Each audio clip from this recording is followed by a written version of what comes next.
Muito bem, hoje estamos iniciando o nosso primeiro IDCast, um programa para você, ouvinte, que quer conhecer histórias extraordinárias de pessoas empreendedoras, pessoas que venceram na vida, que não se deixaram abater pelas dificuldades que tiveram na infância, que não se deixaram abater pela escassez, por grandes problemas que enfrentaram na sua vida.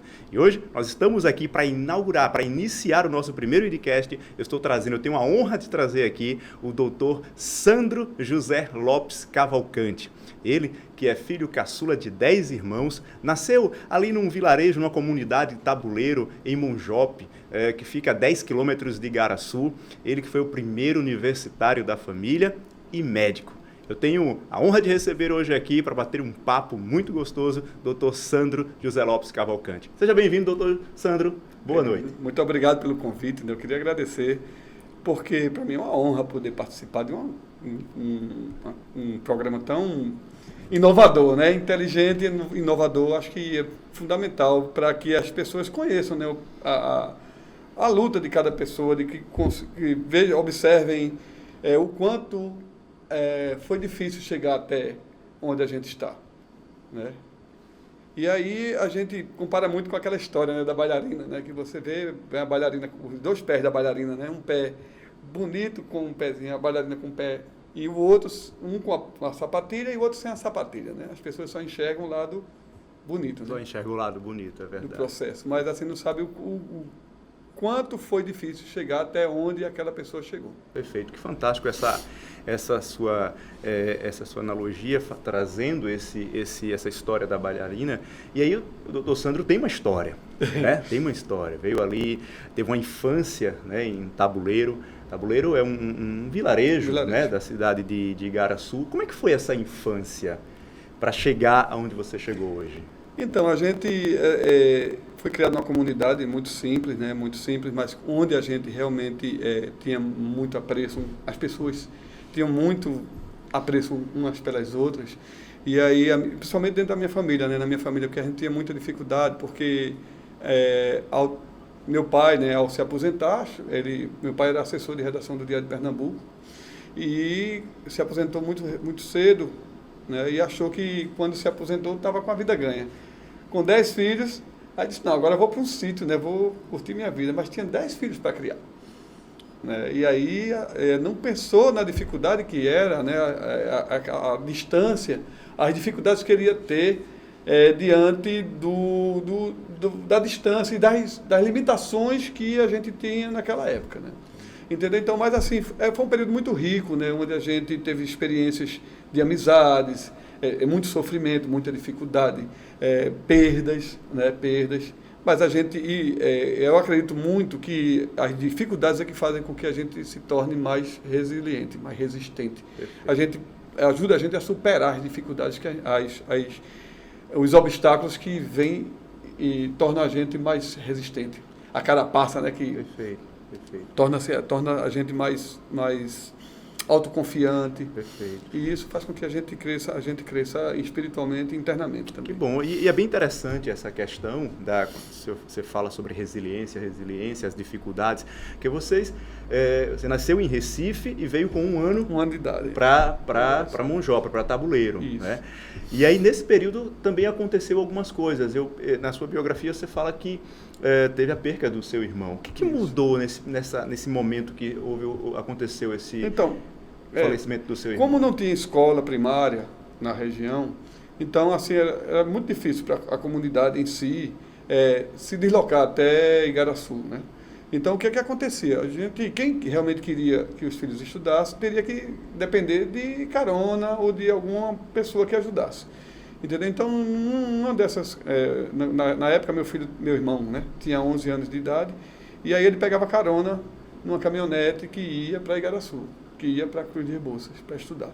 E aí ele caiu, teve uma queda e teve um traumatismo craniano e terminou indo a óbito, né? Então, depois do óbito do meu irmão, é que a comunidade se juntou, ficou muito constrangida, consternada, na verdade, nem constrangida, mas consternada com o fenômeno, com o que aconteceu.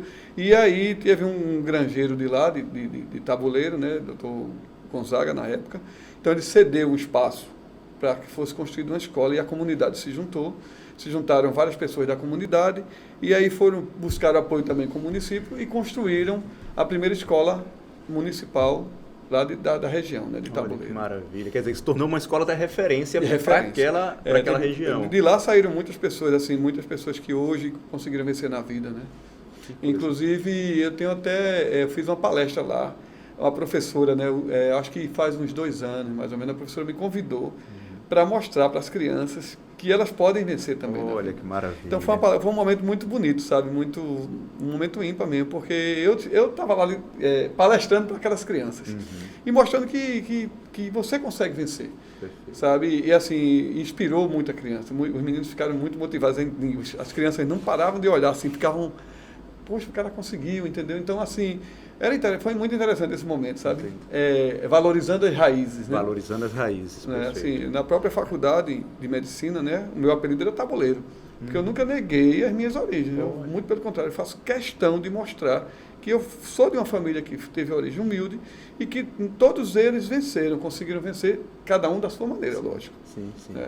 Então, assim, eu acho que esse sofrimento faz com que a gente se torne mais coeso, né, mais unido, né? A própria família em si, os irmãos se tornam mais coesos para enfrentarem as mesmas limitações, né? Perfeito. E a comunidade também. Hoje, quando a gente encontra com os jovens que batiam pelada com a gente lá na época, lá em Tabuleiro, então, hoje a gente tem, quando olha para o outro, a gente tem a lembrança da infância, boa. As experiências que a gente teve na infância, então vem muita lembrança boa, muita coisa boa. Perfeito, muito bom. E é interessante, para você que está nos ouvindo, o IDCast ele vem com essa proposta. Você vê que, como o Dr. Sandro fala aqui, que mesmo diante das grandes dificuldades que eles enfrentaram, que ele enfrentou, e aí tem a nosso jargão, sim, você pode, né? Que é possível você conseguir, mesmo diante das grandes dificuldades que você possa estar enfrentando hoje, das limitações que existem hoje na tua família. E ele é um exemplo disso. Assim como outros também, outros que foram da mesma época, que também conseguiram realmente mudar, focaram em algo, tiveram um objetivo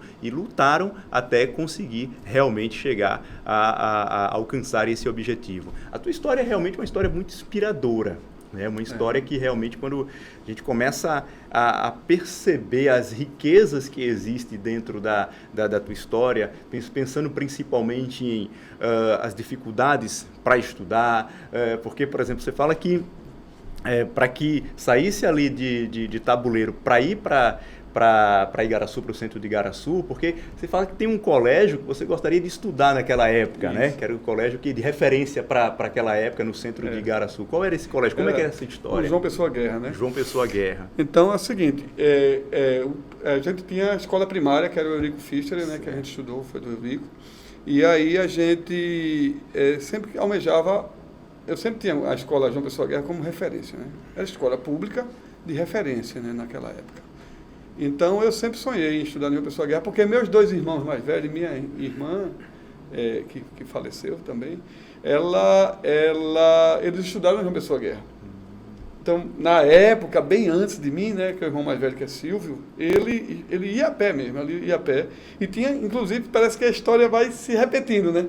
Porque meu irmão mais velho e minha irmã Sandra, que é professora também, então eles iam a pé. Eles realmente foram os desbravadores para estudar no João Pessoa Guerra. Entendeu? Então, Silvio e Sandra e Solange estudaram no João Pessoa Guerra. E Sérgio também. Então, eles foram os principais e tinham um apoio aqui. Inclusive, é aquela história que a gente sempre fala, sabe? Eu acho que quando você tem um propósito, né? Parece que o universo conspira a seu favor. Né? Sim, quando sim. você coloca aquela sua vontade de crescer, sabe, aquela garra, aquele espírito de luta, de vencer, o universo vai sempre conspirar. Quando você tem um pensamento do bem, de crescer, de evoluir, então isso motiva as outras pessoas a lhe ajudar. Então, acho que na vida da gente a gente sempre teve apoio, assim, sabe, de pessoas. Tem pessoas que foram fundamentais. No caso dos meus irmãos, tiveram seu Aniceto, Dona aqui em Cruz de Rebouças, os meninos já não tinham condições para pegar carona, eles dormiam na casa do seu Aniceto. Então são pessoas que na época viram o sofrimento e a vontade dos meus irmãos crescerem. Entendi. Meu irmão mais velho quase passava no vestibular de medicina, né?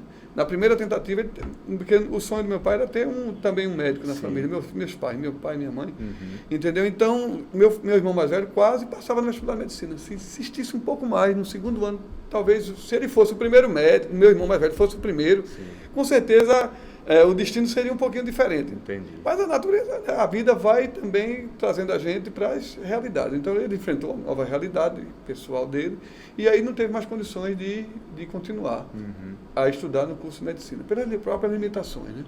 Entendeu? Então já tinha esse sonho dele, dele ser médico.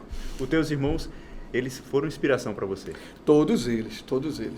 Assim, cada um com a sua peculiaridade, né? Do mais simples, né? Na minha família tem uma menina que é auxiliar de serviços gerais, entendeu? Tem um vereador, né? O que foi vereador, né? Tem o Silvio mais velho, professora, né? Tem 2 professoras, entendeu? Então cada um venceu a sua maneira, né? E isso me inspira muito. Então ver cada um vencendo, a gente respeita, na verdade, respeita muito o outro. A gente sempre fala, bicho, fale mal, mas não fale do meu irmão, não.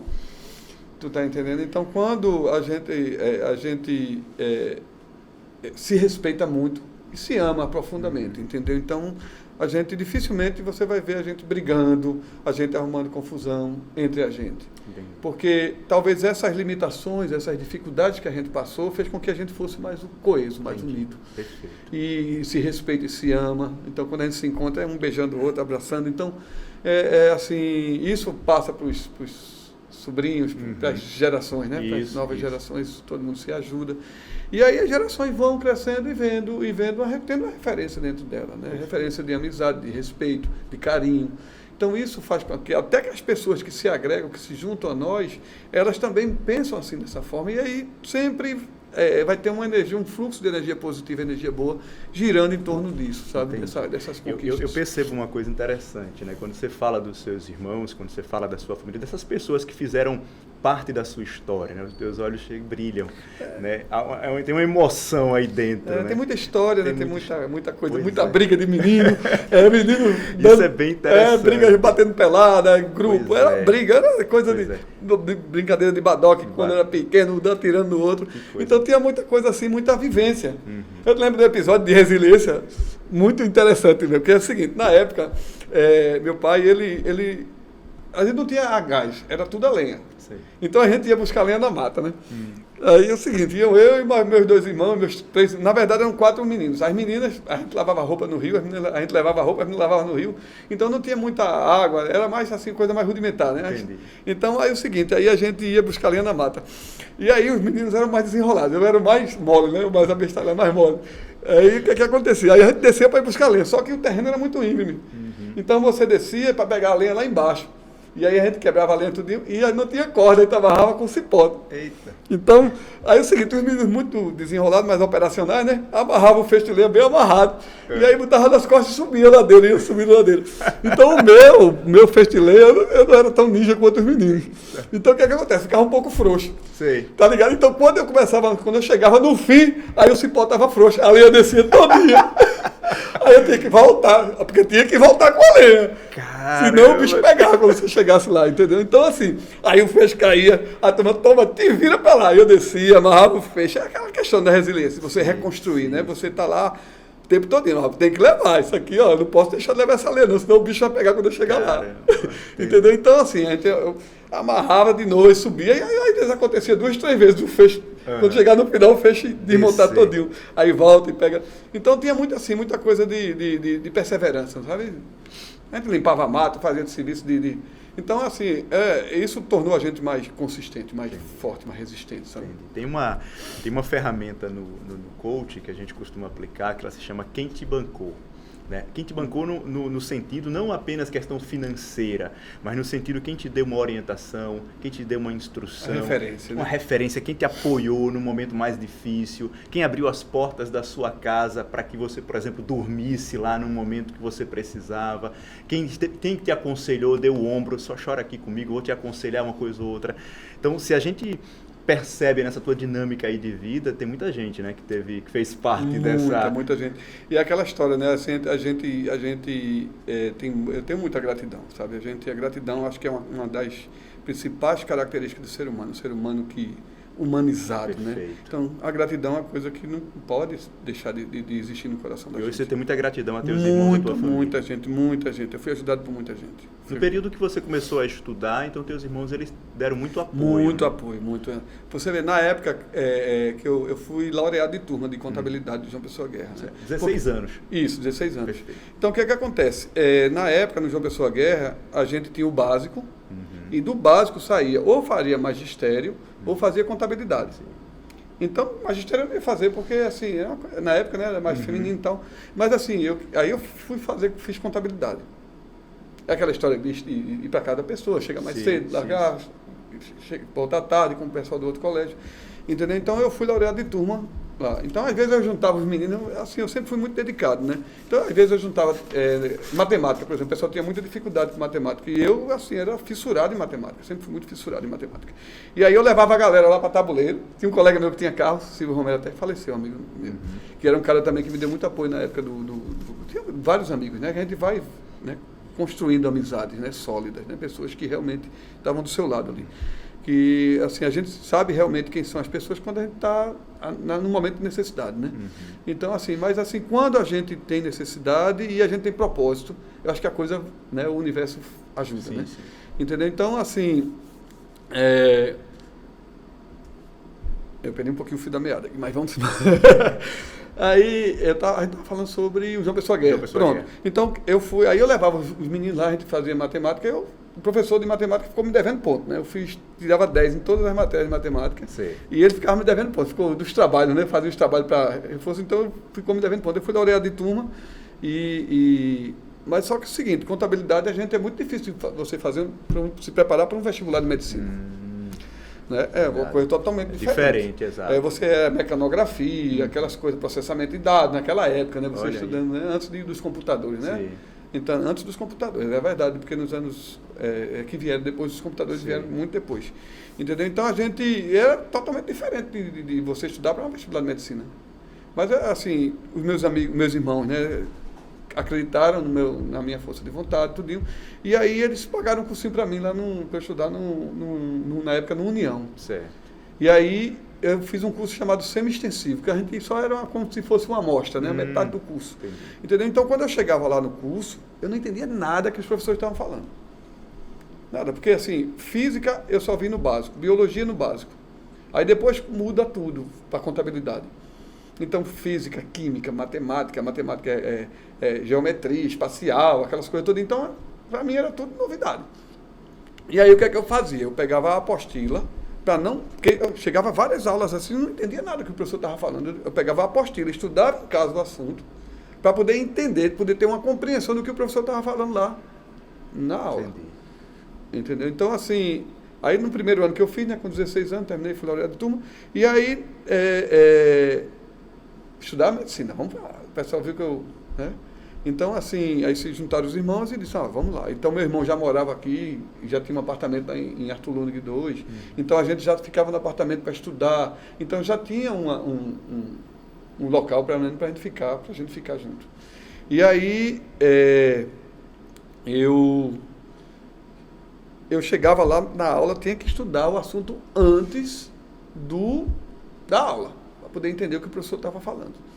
E aí, no primeiro, lógico, fui reprovado no vestibular, e eu disse, não, agora eu vou ter que, ou vai para frente, ou vai, né, aquela coisa, né. Então, aí foi quando, aí mais uma vez, a gente já estava com condição melhor, meus irmãos já estavam podendo me ajudar, a maioria estava trabalhando, e aí eles pagaram um curso integral para mim. Aí foi quando eu comecei a me preparar para o vestibular de medicina mesmo, eu estudava mesmo. Entendeu? Então, assim, com as dificuldades, né, com as limitações, né, sem almoço direito, minha pipoca lá no Cais Santa Rita, chegava aqui de tarde, aí eu ia dormia porque não tinha condições, porque não absorvia muito conhecimento, muita coisa. Aí eu dormia e acordava de 1h da manhã, mais ou menos, para estudar. Aí emendava. Entendeu? Então, assim, às vezes tinha aquelas igrejas protestantes lá, quando virava a noite, né, aí eu não conseguia estudar direito. Entendi. E tal. Mas, assim, Quando eu passei no vestibular de medicina, foi um fenômeno, né? Porque é de tabuleiro, né? Sim. Então, até hoje tem gente que se lembra na época que eu passei no vestibular de medicina. Então... Sabe o que é interessante? É que eu já escutei várias histórias, escuto até ainda hoje, de pessoas que se formaram, enveredaram por um caminho, né, se formaram em medicina, se formaram em advocacia, mas porque queriam realizar um sonho dos pais. Não era o sonho deles, na verdade. Uhum. Mas, assim, na tua história, era de fato o teu sonho ser médico? Era, assim, e essas habilidades, né, que você... Na verdade, quando você... Tem muito disso, sabe? Quando você... Às vezes você não se expõe a uma coisa. Né? Você tem vontade, ter desejo e você está exposto àquilo. Então, quando você é exposto a algum fenômeno, aquilo ali, às vezes, motiva a gente. O ser humano é um ser que se adapta. Né? É um dos principais animais que consegue se adaptar muito rápido a qualquer condição. Principalmente pelo raciocínio, por causa do raciocínio. Sim. E aí, o que acontece? Então, quando você é exposto a uma situação, então, é diferente de você achar que é aquilo. Uhum. Entendeu? Então, assim, era o fato de eu estar exposto. Então, quando eu me expus, minha mãe era técnica de enfermagem também, minha mãe trabalhou no Pedro II, entendeu? Então, tinha uma coisa de saúde envolvida com ela, entendeu? Minha mãe lá arrumava remédio para o povo lá em Tabuleiro, então assim, a gente era também era muito bem relacionado e a gente ajudava as pessoas também, dentro das possibilidades. E aí, o que acontece? Voltando àquela questão da exposição, né? Então, quando eu me expus à medicina, aí, meu amigo, eu comecei a vibrar com a coisa. Entendeu? Eu vi que realmente era aquilo que eu queria. Porque é muito diferente. Às vezes você vai meio contra a vontade, de contra gosto. Mas, assim, eu sempre fui muito assim, sabe? Se você está naquela condição, você está ali, você tem que aproveitar tudo que está. Porque Deus diz, né? A gente fala muito sobre o presente, né? O que é o presente? O presente é um presente, é uma dádiva. Então, se você está ali, você tem que viver aquilo ali. Perfeito. Viver aquela realidade e viver intensamente aquilo. Entendeu? Eu vivia muito, assim, eu sou muito assim, de tipo, se eu estou me dedicando a um negócio, eu vou tentar viver intensamente aquela coisa. A gente sabe que tem as limitações, que nem sempre os projetos vão até o fim, mas quando você está exposto àquilo, eu sou muito assim, quando eu estou exposto àquele momento, eu vou me dedicar àquilo. Isso é muito interessante, porque isso também tem a questão de ser autodidata, né? Sim. O autodidata, ele faz muito isso também. Então, quando ele é exposto, ele vai tentar absorver tudo ali, tudo que é o máximo de informação que tiver naquele momento. O autodidata é isso, né? Ele tem alguém falando, tem a experiência de fulano, de ciclano, mas o autodidata, ele faz um pequeno laboratório na vida dele. A vida dele é um laboratório, ele vai lá experimentando, vai entendendo, vai vendo, entendeu? Então, assim, isso... Todas as pessoas que são vencedoras, que são de vanguarda, elas têm um pouco de autodidata na sua natureza. Né? Tanto é que os inventores, né, são extremamente autodidatas. Perfeito. Então, quantos inventores receberam não, todo mundo, né? O cara chega, vai criar um projeto, faz um projeto, se dedica, estuda, analisa tudo, e todo mundo diz, não vai não, que você está errado, você, né? Os maiores inventos foram de encontro a todas as negatividades. Exatamente. Né? Então, isso aí, todo mundo que vence na vida, ele é um pouco autodidata, ele é criativo, né? Tem que ter a criatividade na cabeça o tempo todo. E com a mente em ebulição, né? Ali, né? Você está ali, eu estou vivendo aquele momento, tem que ebulir, tem que interagir, e aos poucos, e isso vai dando aprendizado a você, né? Entendi. Mesmo tendo experiência negativa, né? Você... Entendi. Não, e na verdade, assim, quer dizer que a tua infância, a tua adolescência, a juventude, na verdade, na medida em que você foi tendo as experiências, se aproximando cada vez mais da medicina, escutando outros relatos, com certeza, isso foi aquecendo dentro do teu coração para que você fosse... E, assim, o que foi mais interessante também foi a questão da identidade para a minha turma de medicina. A gente é uma família, pô. Meus irmãos, meus colegas de turma são irmãos.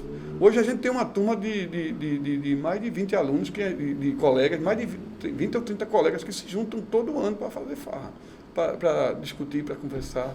Entendeu? Então a gente tem muito respeito um pelo outro também. Era semelhante à minha família. Sim. A minha turma da faculdade era uma turma muito escrachada, turma autodidata, que os caras que faziam bagunça em tudo que é lugar, mas eram os primeiros, sempre passavam por média. Entendeu? Então, assim, eram pessoas dedicadas, estudiosas. Às vezes a gente, quando pagava anatomia mesmo, às vezes a gente ia para dentro do cemitério pegar peça para estudar. Pegar osso para estudar, porque você não tinha acesso às peças. Então, assim, a minha turma era muito assim, muito coesa também, semelhante. Parece que a gente vai, né, transformando o ambiente de casa, você vai levando E vai conseguindo amplificar isso. Exato, perfeito. Mas durante essa caminhada, chegou algum momento que você parou assim e falou, poxa, eu acho que não é isso, não. Teve algum momento que chegou a bater? Tem sempre um momento em tudo na vida, né? Porque às vezes você chega no excesso de exaustão, né? Você está muito... Mas são momentos, aí no dia seguinte acontece uma coisa boa, aí você vai a um colega que chama a atenção. Então, tem esse momento, sabe? Tem colega, às vezes a gente fica triste com o que acontece, porque às vezes a gente cria um sonho, por exemplo. Na universidade pública, né, a gente, quando está de fora, a gente acha que é coisa primeiro mundo, é top.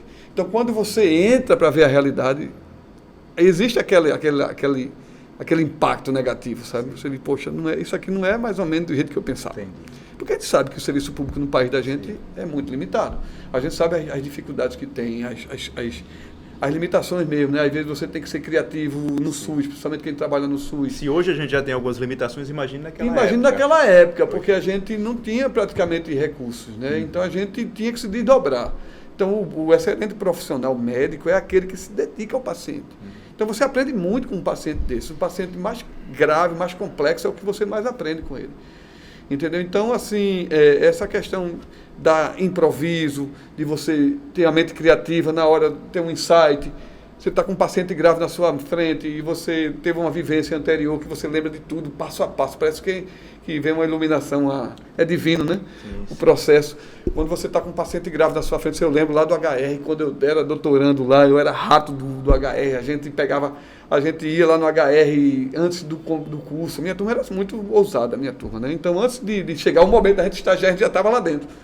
Entendeu? Terceiro, quarto período a gente estava estudando, mas a gente já estava lá. E com 2 meses de estágio você já fez a sua primeira cirurgia, não foi? Aí ele vai, não vamos também ser tão exagerado, né? Mas teve alguma coisa... Não, a gente treinava muito assim, na época, né? Não sei se isso é... Mas na época a gente treinava muito do cadáver, né?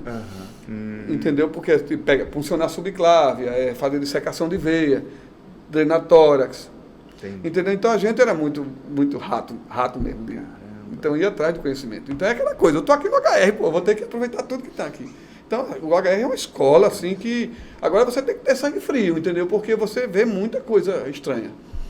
Tudo, na época, né, não tinha UPA, não tinha hospital de referência, não tinha nada, não tinha referência contra referência, não tinha nada. Todo mundo ia para o HR. Tudo ia para o HR. Não só do Pernambuco, mas das fronteiras todinhas, né, do estado. Vinha gente do Ceará na época, do interior do Ceará, do Piauí. Então vinha as fronteiras de Pernambuco. Então o HR sempre foi um hospital de referência. Né? Na época não tinha essa coisa de UPA, não tinha nada. Caramba. Então, e era desgastante também? Muito, você às vezes passa noites trabalhando, mas assim, a motivação da galera, você está com o seu grupo, né? Você está sempre buscando coisa nova, conhecimento, aprendizado, então você tem os médicos de referência, entendeu? Então você tinha muita gente de referência, né? Entendi. E os caras eram raiz, entendeu? Profissionais. Hoje não, o cara vai lá no Google, você está com um médico hoje atendendo, o cara está lá no Google pesquisando. Então a gente tem que lembrar de tudo, decorar memento, decorar fórmula, tudo de medicação, como é que calcular peso de criança, entendeu? Então era diferente, entendeu? Você não tinha o Google, não tinha a internet, não tinha nada, era o juízo, o cérebro, né? Não tinha ninguém para perguntar, você e o paciente, entendeu? Então a gente era mais raiz, a gente buscava mais o conhecimento, porque na hora do pega para capar você teria que ter aquele... Você lembra quantas horas você passava lendo, por exemplo? Não, a gente era loucura total, né? Porque os livros principalmente o Tratado de Fisiologia Humana, Anatomia era terrível. A gente tinha um professor que era Bianot da hora. A gente chamava de o Corredor da Morte. Olha só. Aí ele chegava, interessante, porque assim, a gente tem amigos, né, que conheceram o Bianot. Bianot era terrível, Bianot botava, ele é irmão de Claudio Bianot, né? Era Claudio Germano, que é Bianot Germano da hora. Então Bianot era assim, era pau, ele chegava assim, a prova dele era prova oral, com o Bianot, a galera estava torando tremendo lá. Então ele chegava ali, fulano, vai ali buscar um braço, pega um antebraço ali, diga todos os músculos, inserção, função, o que é que... Então você teria que saber mesmo, tem que saber. Entendi. Agora a aula de Bianot era coisa fantástica, né? Você ia ao delírio com a aula dele, mas aí você saía motivado para você ir lá, estudar cada acidentezinho dos músculos, de tudo. Não tinha aquela coisa de vou decorar. Não tinha decoreba. Com Bianot não tinha decoreba, não. Era pau. Entendeu? Então, assim, a gente... Fisiologia humana. Eu tinha um tratado com o Guyton, que eu ficava viajando no livro de fisiologia. Entendeu? Então, tinha muita coisa. Assim, os livros de medicina são muito... Né? Você vai para os tratados de medicina, são capítulos imensos. Quando é que você decidiu ir para oftalmologia? Então, aí foi uma experiência no HR, né? Eu acompanhava, porque geralmente a gente tinha uns médicos que davam plantão no HR, e eu acompanhava o médico lá do HR. E aí a gente atendeu um rapaz que ele tinha um fila, né? E o fila abocanhou o rosto dele e ele estava com a face toda lacerada, né? E aí o cara me convidou, o oftalmologista me convidou para entrar com ele, para ir tentar reconstruir pálpebra, tudo, a questão oftalmológica ali, detalhe. Eu comecei a gostar ali, aí comecei a acompanhar ele.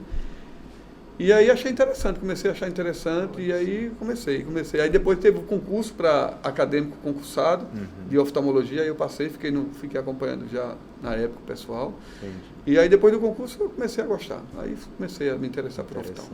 A gente percebe a riqueza, né, da história do Dr. Sandro, principalmente hoje nós vemos muitos estudantes que têm sonhos, querem crescer na vida, que querem construir, né, um patrimônio, que querem realmente alcançar, conseguir seus objetivos e etc.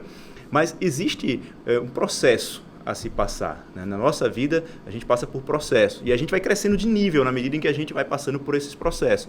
Então, o estudo, a dedicação, o esforço, a resiliência, o olhar para o futuro.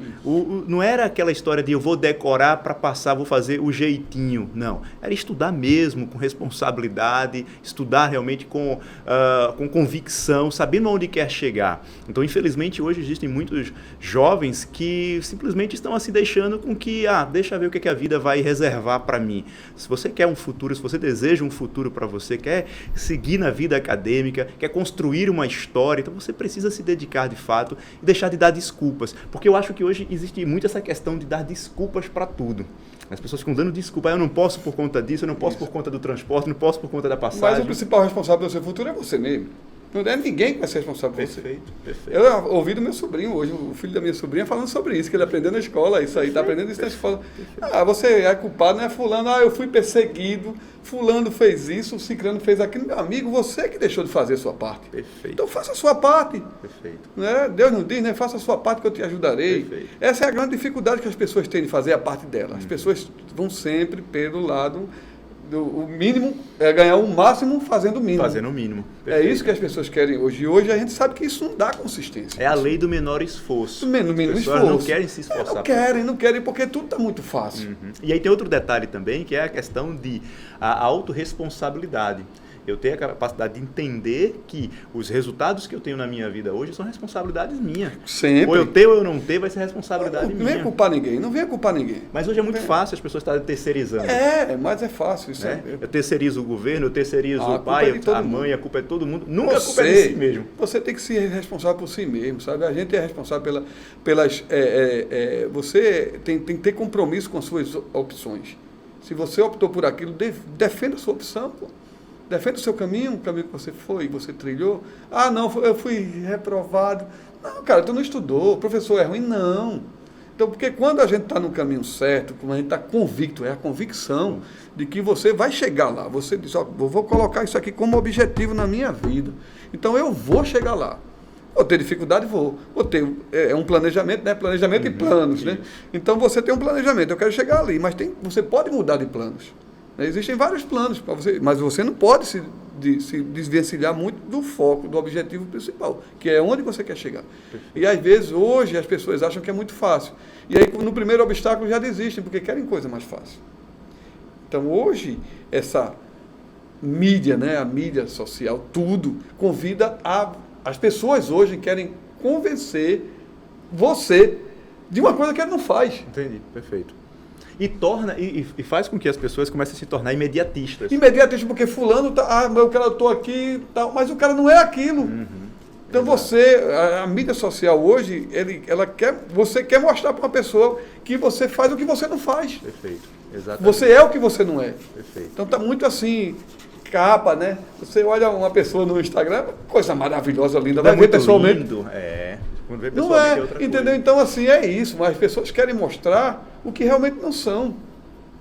Exatamente, exatamente. Entendeu? Se mostrar, na verdade, querem influenciar os outros pelas coisas que ele não faz. Entendi. Entendeu? Tem muito disso. Eu acho que é a responsabilidade. Você, quando fala alguma coisa na sua rede social, você tem responsabilidade pelo que você está falando. Perfeito.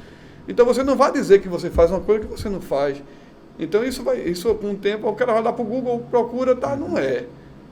Entendeu? Então, assim, a gente hoje tem com essa briga, né? Essa briga de, sei lá, de política, de poder, de tudo. Então as pessoas querem muito influenciar os outros. E esquecem da consistência do processo. Exato. Isso é de todos os lados. A gente vê, mídia social vai de acordo, né? Vai trabalhar muito isso, essa questão de influenciar as pessoas, né? Ser influencer. Mas para você ser influencer, você tem que ter consistência. Exato. Eu não vou chegar, eu corri uma maratona assim. A última maratona que eu corri, eu filmei ela do começo ao fim. Digo aqui, estou chegando, estou me lascando, não é fácil, o negócio é complicado. Então é isso. Então as pessoas querem mostrar que o que é fácil, e não é. Exatamente. Não é fácil. Perfeito. E é interessante, desculpa, é interessante porque, assim, quando eu falei sobre o imediatismo, que é o que a juventude de hoje, por exemplo, quer que já chegue já prontinho, né? Eu digo muito o seguinte, eu trabalho com adolescentes hoje e eu sempre oriento esses adolescentes ao seguinte, você quer conhecer a história de uma pessoa, olha, conhece a biografia dessa pessoa, Perfeito. Vai entender por onde foi que ela passou, quais foram as dificuldades que ela teve para chegar onde ela chegou, porque é muito fácil chegar na rede social, olhar para um personagem ali e ver tudo muito lindo. Teoricamente não teve dificuldade nenhuma, né? Mas assim, quando histórias inspiradoras, né, de pessoas que realmente vieram de baixo e conseguiram ir galgando, né, aos poucos, né, para poder... Porque a vida é como uma pirâmide. A vida é como uma pirâmide. Você vai fazendo aquela base, para fazer aquela base larga, meu amigo, é trabalho. Para você fazer a consistência, a base larga. Porque a pirâmide tem uma base larga, mas ela é muito... a estrutura mais forte é a base de qualquer coisa, de uma casa, de uma pirâmide, de qualquer coisa. Então, na pirâmide, você vai fazer isso. Então, quando você chega no topo da pirâmide, se você cair, você cai para um patamar mais baixo. O que é que acontece hoje? As pessoas querem coisa estratosférica. E aí, o que é que acontece? Crescem rápido, mas não tem consistência, não tem base. Perfeito. E aí, quando vem a queda, quando tem um momento negativo, cai, desaba. Então é isso que acontece. As pessoas querem chegar lá rápido. E as pessoas querem resultados muito rápidos, né? Porque tem uma máxima que diz o seguinte: quer ir rápido, vá sozinho. Quer ir longe, vá acompanhado. As pessoas muitas vezes elas não querem conselhos, elas não querem orientações, não querem conselhos, principalmente de pessoas que já passaram por aquilo que elas estão almejando na vida delas. E muitas pessoas ignoram os conselhos. E o conselho é extremamente importante. Por exemplo, na sua história, certamente muitos conselhos foram te dados. Foi, mas aí assim, também tem aquela coisa. A gente que é raiz mesmo, que eu digo que é autodidata, que quer, ele quer passar por aquela desgrama ali. Sim. Eu quero... Porque aquilo, mesmo sendo uma coisa ruim, aquilo ali vai dar uma consistência para você também. Às vezes as pessoas, você ouve, não quer ouvir, não sei o quê. Mas quando você tem propósito, né, eu vejo muito a questão do propósito. Aí você, não, eu vou experimentar essa cebola, eu vou ver porque eu quero estar dizendo assim. Vou ver até onde vai dar. Até onde vai dar, porque assim, às vezes, isso aí também dá consistência. Sim. Porque às vezes a gente ouve tantos outros, fica até com medo de fazer as coisas. Porque é muito fácil, por exemplo, eu contar uma história daquilo que eu não vivi. Contar uma história estou falando de alguém, mas quando eu conto uma história daquilo que eu vivi é diferente. Eu passei pela experiência. É aquela história do conhecimento, da informação, do conhecimento e da sabedoria. Né? A informação está na mídia social, em tudo que é lugar. À vontade. O conhecimento está no cara, não, eu acompanhei um cara, o cara fez isso, mas você não chegou a fazer. Sim. Mas você acompanhou, você sabe um bocado de coisa. Né? Sabe um bocado, mas você não fez. Você conhece, mas saber, você tem que fazer. Tem que fazer. Eu sei. Provar, quando você diz praticar. Eu sei, eu executei, eu fiz, deu errado, deu certo, mas eu fiz. Perfeito. Entendeu? Então vem a sabedoria. A sabedoria é disso. E a sabedoria vem com o tempo, não vem do dia para a noite, não. Perfeito. As pessoas é que acham que, não, ouvir conselho de fulano, o conselho é bom, orientação disso, daquilo. Mas quando você vive aquela realidade mesmo, você fez aquele experimento, né? Você viveu, você sentiu aquilo, você fala com muita propriedade, é a propriedade da coisa. Perfeito. Quer dizer, passar pela situação te dá autoridade. Não só ler, porque as pessoas hoje em dia, o que é que elas fazem? Não leem muito, né? É o conhecimento. Né? Conhecimento. Tem muito conhecimento. Mas quantas pessoas colocaram aquilo em prática? Me diga. Pois é. Ninguém tem coragem de colocar a coisa em prática.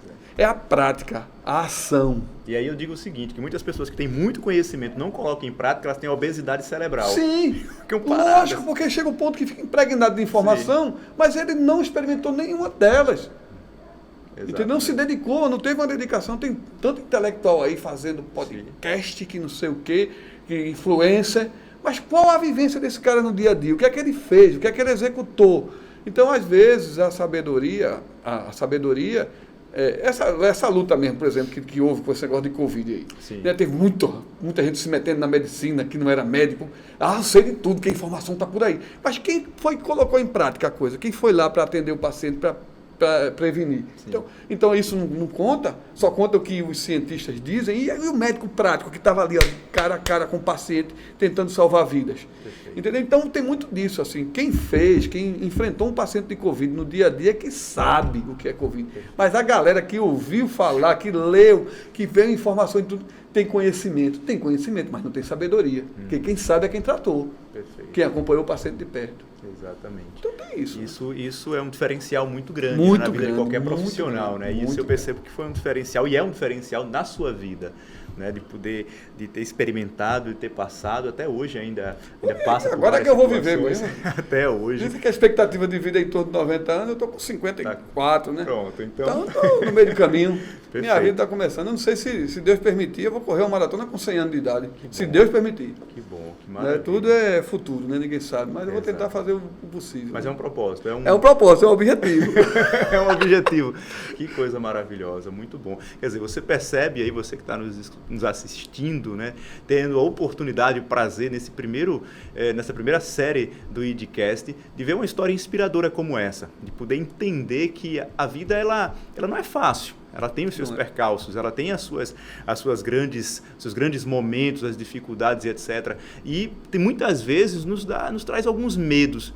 E aí eu te pergunto, doutor Sandro, teve algum momento nessa caminhada que você sentiu um medo, que você sentiu uma insegurança? Quem trabalha com medicina não é uma ciência exata. É uma ciência de meios, não de fins. Então as pessoas, quando procuram médico, eles procuram um fim, eles querem ficar bom. Entendeu? Então, assim, eu sou cirurgião. Então, todo cirurgião tem momentos que eu passei 6 meses sem operar, tive casos complexos de cirurgia, de oftalmo, entendeu? Mas, assim, perseverei, sabe? A gente, eu acho que quando a gente tem um evento negativo em medicina, é como se você cavasse um palmo da sua cova, entendeu? Mas, assim, a gente tem que perseverar. A gente não pode, o paciente nunca pode se sentir abandonado. Entendi. Então, eu persevero, eu vou com ele até o último momento. Eu vou para onde for. Se tiver uma alternativa para esse paciente, eu vou buscar. Onde tiver, vou carregar ele nas costas. Entendeu? Porque, assim, eu me coloco muito no lugar do meu paciente. E eu sofro. Quem se coloca no lugar do paciente sofre muito. Então, você tem que ter o limite. Tudo tem limite. Senão, se você colocar demais no lugar do paciente, você praticamente vai deixar de executar as coisas. Então, você tem que ter um discernimento entre o limite do envolvimento que você tem que ter com aquele caso. Entendeu? Então, eu tive momentos muito difíceis, passei meses sem operar, entendeu? Mas estava lá, ó, perseverando. Eu digo, eu vou vencer. Tenho fé em Deus, Deus está me ajudando, eu tenho, assim, esse propósito divino, entendeu? Minha profissão é uma profissão divina, e eu vibro com cada sucesso e fico triste com cada insucesso, entendeu? Então é isso. Mas a gente não pode ficar muito triste, entendeu? Tem um limite, tudo tem limite. Então você tem que buscar ver o fim do luto. O equilíbrio. O fim do luto. O fim do luto, certo. Tem um luto, né? Tudo é um luto, né? Uma separação, um fim de uma morte é um luto, mas você tem que acabar com aquele luto. Sim.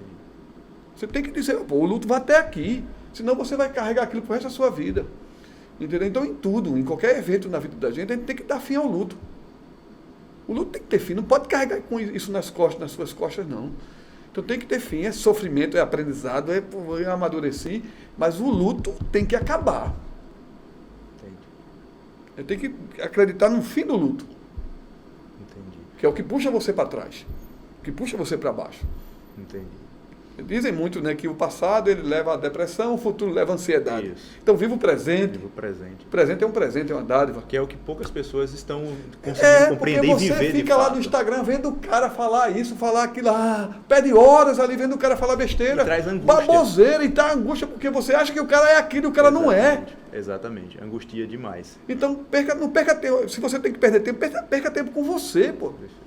Com o seu aprendizado, com o seu estudo, com coisa que seja concreta, que lhe dê sustentabilidade, que lhe dê base, lhe dê condição de chegar em qualquer local e conversar com alguém. Ter algo para contar para as pessoas. Perfeito. E quando eu citei essa questão das pessoas serem muito imediatistas, esse é um grande problema que existe hoje na nossa sociedade, na vida de muitos, principalmente nesses jovens hoje, que é a geração TikTok, a geração aí da rede social e etc. O que acontece? Elas querem tudo muito pronto. E aí elas se angustiam, porque elas começam a ver o que está acontecendo ali na internet, e elas acham que para elas conseguirem isso vai demorar muito tempo. Então, às vezes, ela não tem essa perseverança, essa persistência. Começa uma coisa e para, começa e para, começa e para. Acontece isso muito com muitos adolescentes. Né? E na pós-pandemia, na pandemia, que a coisa ficou mais complexa. Ficou mais. Porque é o seguinte, a gente viu que o índice de suicídio aumentou muito entre adolescentes. Então, o que é que acontece? As pessoas começaram a ver a vida do outro. Fazer comparações. E aí termina perdendo o gosto da vida. Uhum. Minha vida não tem nada, fulano está bem. Eu não sou nada, o que é que eu sou? Eu não sou nada. E aí começa como é que a gente chama isso? É a falta de esperança. A falta de esperança, a crise existencial, falta de sentido da vida. Então a vida das pessoas começa a perder sentido quando ele começa a comparar a vida dele com a dos outros. Então constrói tua vida, cara. Mesmo que seja um limpador de chão, mas é a vida. Eu sou o melhor limpador de chão que eu sou. Perfeito. Eu sou o melhor onde eu for. Meu sentido da minha vida está no que eu estou fazendo e não o que os outros fazem. Perfeito. Olha que coisa maravilhosa. Repete isso aqui pra gente, para nosso ouvinte, você que está assistindo aqui. O nosso sentido da vida está no que a gente faz e não no que os outros fazem. Perfeito. Porque a gente fica buscando sentido das outras pessoas. Uma mulher se casa, um homem se casa com uma mulher, será no casamento, o outro fica buscando o sentido no outro. Por que tu não constrói teu casamento? Entendeu? É o outro, não o outro. Então, poxa, constrói também junto, porque quando as pessoas constroem juntas, a coisa tem sentido. Uhum. Entendeu? Então vai construindo também. Entendeu? Às vezes as pessoas se deixam levar pelo outro, o outro vai puxando e pronto, que bom, que maravilha, o outro está me levando. Mas não é assim, a vida não vai ser nunca assim. Então, por que os casamentos não... Porque as pessoas não começam a dar sentido ao casamento dela, porque acham que é o outro. Estão vivendo baseado no outro. O outro é que é... Não é assim. Eu acho que na vida, no dia a dia, a gente tem que construir, todo mundo tem que construir.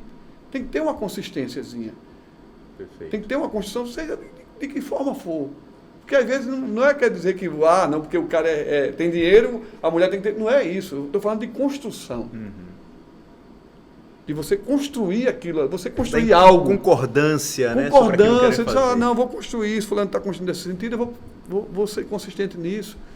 E aí o que é que acontece? As pessoas começam a viver muito a vida do outro, do cônjuge. Perfeito, olha que coisa maravilhosa. Viver a vida do outro. Esquece de viver a sua própria vida. A sua própria vida e construir sua vida. Exato.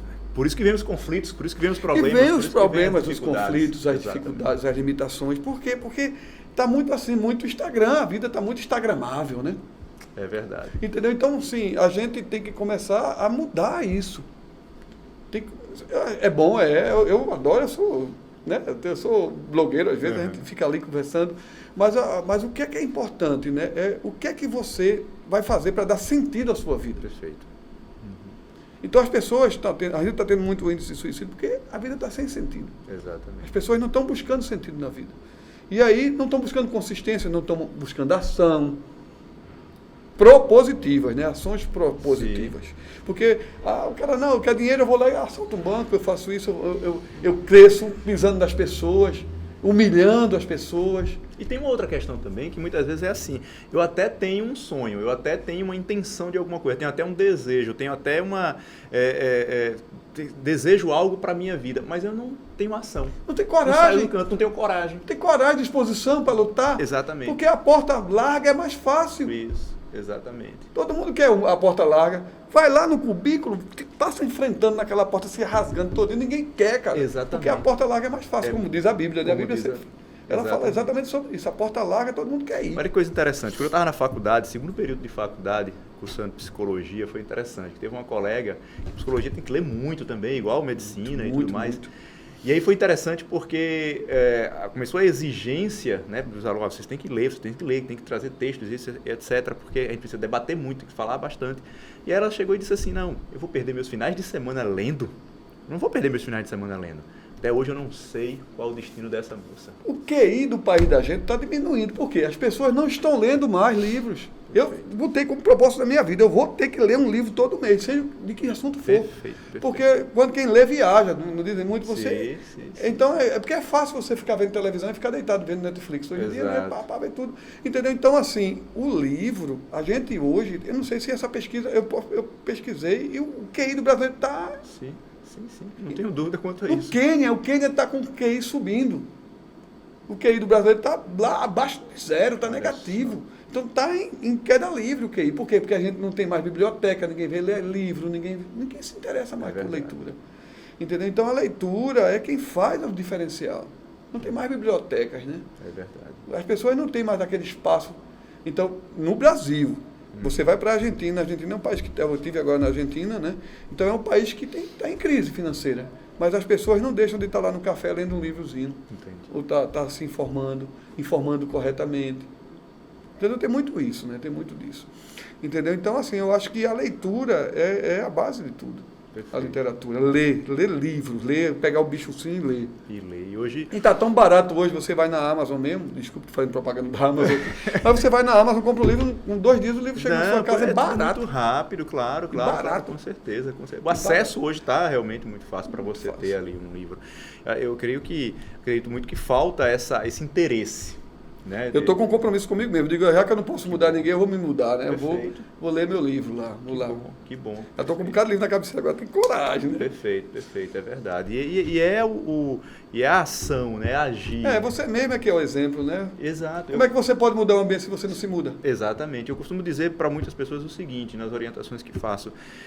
Às vezes as pessoas chegam para mim e falam assim, poxa, mas é que eu queria começar a fazer uma caminhada, né? Eu quero correr e tudo mais. Só que eu começo a olhar para as pessoas na rua ou na academia, já é 40 minutos, é 1 hora. Eu falei, não precisa começar igual que essas pessoas. De forma alguma. Já estão há muito tempo. Isso. Comece com 5 minutos de caminhada por dia. Lógico. E vai...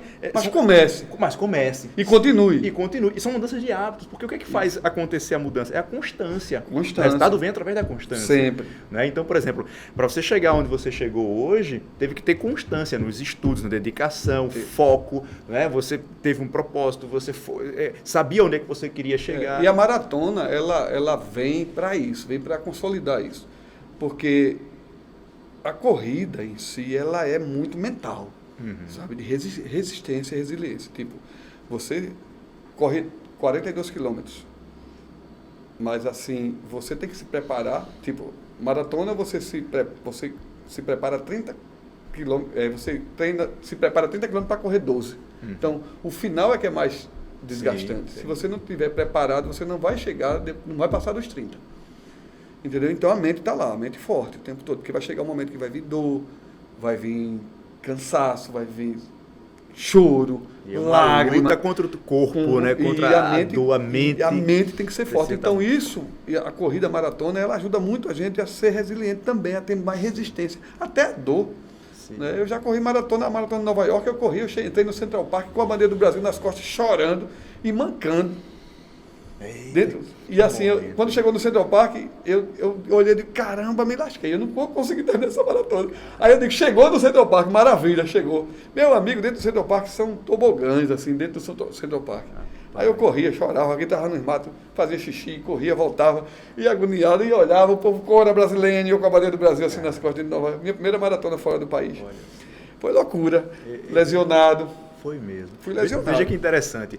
Tudo isso que aconteceu com a tua vida, né, toda a tua história como acadêmico, a tua história dentro dos hospitais, a tua história passando pelos principais hospitais aqui do Recife, eu vi que você até foi para o interior também. Fui. As maratonas, quando você decidiu agora ser um maratonista, passando por esse processo todo, esse episódio que você conta. Desafio, buscando desafio o tempo todo. Desafios, a vida é feita de desafios, né, e você foi se permitindo passar por esses desafios e vencê-los. como você tem vencido a cada dia. Você entra na sua caverna, né? Cara. Entra na caverna para se preparar para sair de novo. Caramba, que coisa fantástica. Pois é, pois é. Agora, teve momentos na sua vida, por exemplo, que você trabalhou lá no Hospital do Exército. Isso. Depois do Hospital do Exército, teve alguns... Foi interessante, esse episódio do Exército foi muito interessante. Porque é o seguinte, eu não queria ser... Eu era um cara, né? Base toda, né? Esquerda, né? Assim, tal, né? E assim, eu achava militar muito absurdo você servir o Exército. Você é obrigado a servir o Exército. E aí eu fui pedir para não servir. Caramba. E o que é que acontece? Os médicos, quando terminam o curso, eles são obrigados a servir, né? Aí alguns vão por excesso de contingente, outros vão... E eu fui pedir para não servir, foi pior.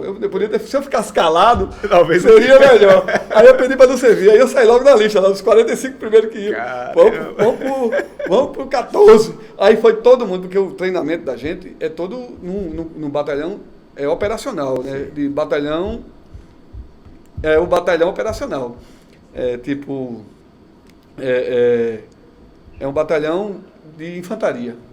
Entendeu? Então assim, a turma dizia, poxa, o cara que ficar aqui está lascado. Entendi. Vai se lascar aqui, vai se lascar. O médico que ficar aqui desse batalhão aqui, era um socorro de Jaboatão lá dentro, né? E o médico que ficasse lá estava lascado. E quem ficou lá? Caramba. Eu, né? Sobrou para você. Mas foi uma experiência, assim, a gente conheceu pessoas diferentes. Aí é aquela coisa, você está lá, você vai ter que viver. Viver aquela realidade. Você passou quantos anos no Exército ainda? Eu passei 2 anos, 1 ano e meio no 14, depois eu fui para o CPOR e depois fui para o Hospital do Exército. Aí passei mais 2 anos. Isso. E começa agora uma nova etapa na sua vida. Como é que foi essa nova etapa depois que você saiu do Exército? Então, foi o seguinte, a gente teve uma experiência, eu na época teve o concurso do HR, do Hospital da Restauração, e aí eu passei no concurso e passei a ser concursado do Estado, lotado na emergência do Hospital da Restauração, como oftalmologista. Então, lá também, né, aquela questão do improviso, da dedicação, a gente às vezes operava com poucos recursos, né, assim, mas eu conseguia realmente, às vezes passava a noite operando, entendeu? Então, assim, eu sempre gostei muito eu fui muito agressivo, eu sempre queria operar, né, resolver, né, resolutivo. Então, a resolutividade, ela também sempre fez parte da minha vida, assim, não só do ponto de vista técnico, né, técnico profissional, mas também do ponto de vista pessoal. Eu às vezes retardo, mas quando eu enfrento um negócio eu vou lá e você às vezes retarda porque sabe que o negócio é grande, né? Aí você fica ali demorando um pouquinho para encarar aquilo ali, mas quando eu encaro mesmo e vou para tentar decidir, tentar definir a situação. Então é mais isso, às vezes você protela um pouco, porque você sabe que a responsabilidade, porque assim, eu gosto, quando eu me dedico ao negócio, eu quero realmente me dar o meu melhor para aquilo ali. Isso é uma coisa muito pessoal minha. Na corrida, por exemplo, né? Então, quando eu comecei a correr, a gente tinha um grupo de corrida que era Top Fit, Top Corrida, né? Na verdade, eu comecei a correr porque eu tinha uns distúrbios, né, de triglicerídeo muito elevado. E aí, o que acontece? Eu estava obeso, né? Estava com mais de 90 quilos. Oi. Entendeu? Então, assim, aí eu tive que mudar a minha vida. Tive que mudar. Então, eu já fazia um pouquinho de musculação e aí fazia esteira. E aí o pessoal me viu correndo na esteira e disse, bicho, ó, tem um grupo de corrida da academia que é o Top Corrida e tal, não sei o quê. Então, aí eu comecei a frequentar a corrida, que era à noite. Eu morava já na Madalena, na Beira Rio. E aí, na Madalena, né? E aí o treino era na Beira Rio. E aí a gente, eu nunca perdi os treinos. Eu já saía com a mochila no carro, e eu saía no trânsito fechado, e eu lá trocando a roupa dentro do carro, e já ia pronto, botava o tênis, botava a camisa e emendava. Porque se você parar para ir em casa, você não sai. Não sai. Bate aquele banzo, aquela fraqueza, porque você passa o dia todinho, né, fazendo atividade, né? Então, assim, eu acordo cedo, acordo 4h30, vou para a academia malhar, vou para o hospital, vou fazer meu trabalho. Aí tem a parte administrativa ainda, que quando você resolve ser dono, entendeu? Então, e aí no final do dia você está bagaço. Então você tem que ir direto. Se você parar em casa, você não sai. Então lá eu comecei na Top Corrida assim, aí eu comecei a fazer isso. Mas assim, tipo, chegou um momento que eu tinha uma aula eu sozinho. Porque o pessoal começou a perder o foco, o objetivo, e eu não, eu digo, sempre lá. Né? Então, quando eu comecei a correr mesmo, vi os caras correndo 5 km, eu achava um absurdo o cara correr 5 km na velocidade que esse cara está correndo. Com o ritmo, né, que ele está correndo. Eu digo, caramba, o cara corre. E aí eu comecei a me dedicar mesmo, e de repente eu estava correndo com os caras já. Então tudo é da forma com que você encara. Sim, Aquela, como que a gente tinha falado, né? A persistência. A persistência, você perfeito. tem que estar lá, ó, o tempo todinho. Eu vou fazer isso, aí começa 2 dias, depois desiste. Né? Tem muito isso, né? Isso. Aquela sanfona, né? O cara emagrece, engorda, emagrece. Entendeu? Então você tem que ter uma continuidade naquilo ali. Na vida também é assim, né? Sim, sim. Assim, às vezes a gente tem obstáculos, mas a gente tem que perseverar e continuar. Né? Então na corrida foi assim também. Entendeu? Tinha um momento que só tinha eu. O cara lá para me dar água e eu correndo com o cara lá. Entendeu? Então assim, aí teve a primeira meia maratona, né? Que foi da Top. Então organizou uma meia maratona, a gente fez uma meia maratona da academia, depois a gente fez a primeira meia maratona que foi no Rio. Aí a gente correu a meia do Rio, aí começaram as meias maratonas, né? Meia de João Pessoa, meia do Recife, aí começou aquelas, né, da Maurício Nassau, aí eu sempre fiz meia maratona e achava maratona uma coisa de louco, né? De gente doida, né? Gente que não sabe, não tem juízo, né? Coisa que não tem juízo. E aí eu fui convidado pelo colega meu para dizer, bicho, vamos fazer a maratona de Nova York? Eu digo, rapaz, maratona é correr de doido, não quero esse negócio para mim não. Isso é correr de gente maluca. Mas aí eu já estava com aquele propósito de perder peso, então uma coisa veio, as coisas vão acontecer. Quer dizer que nessa época você não tinha perdido ainda o peso que você não chegou ao ideal que você não queria. Cheguei ao ideal, eu digo, não, bicho, se eu vou fazer meia maratona, eu preciso perder peso. Eu estou doente, eu estou com triglicerídeo alto, eu estou com risco, entendeu? Então o cara dizia, bicho, tu é um caranguejo, tu é magrinho por fora e gordinho por dentro. Que assim, eu já comecei a perder peso, mas o triglicerídeo sempre alto. Sim.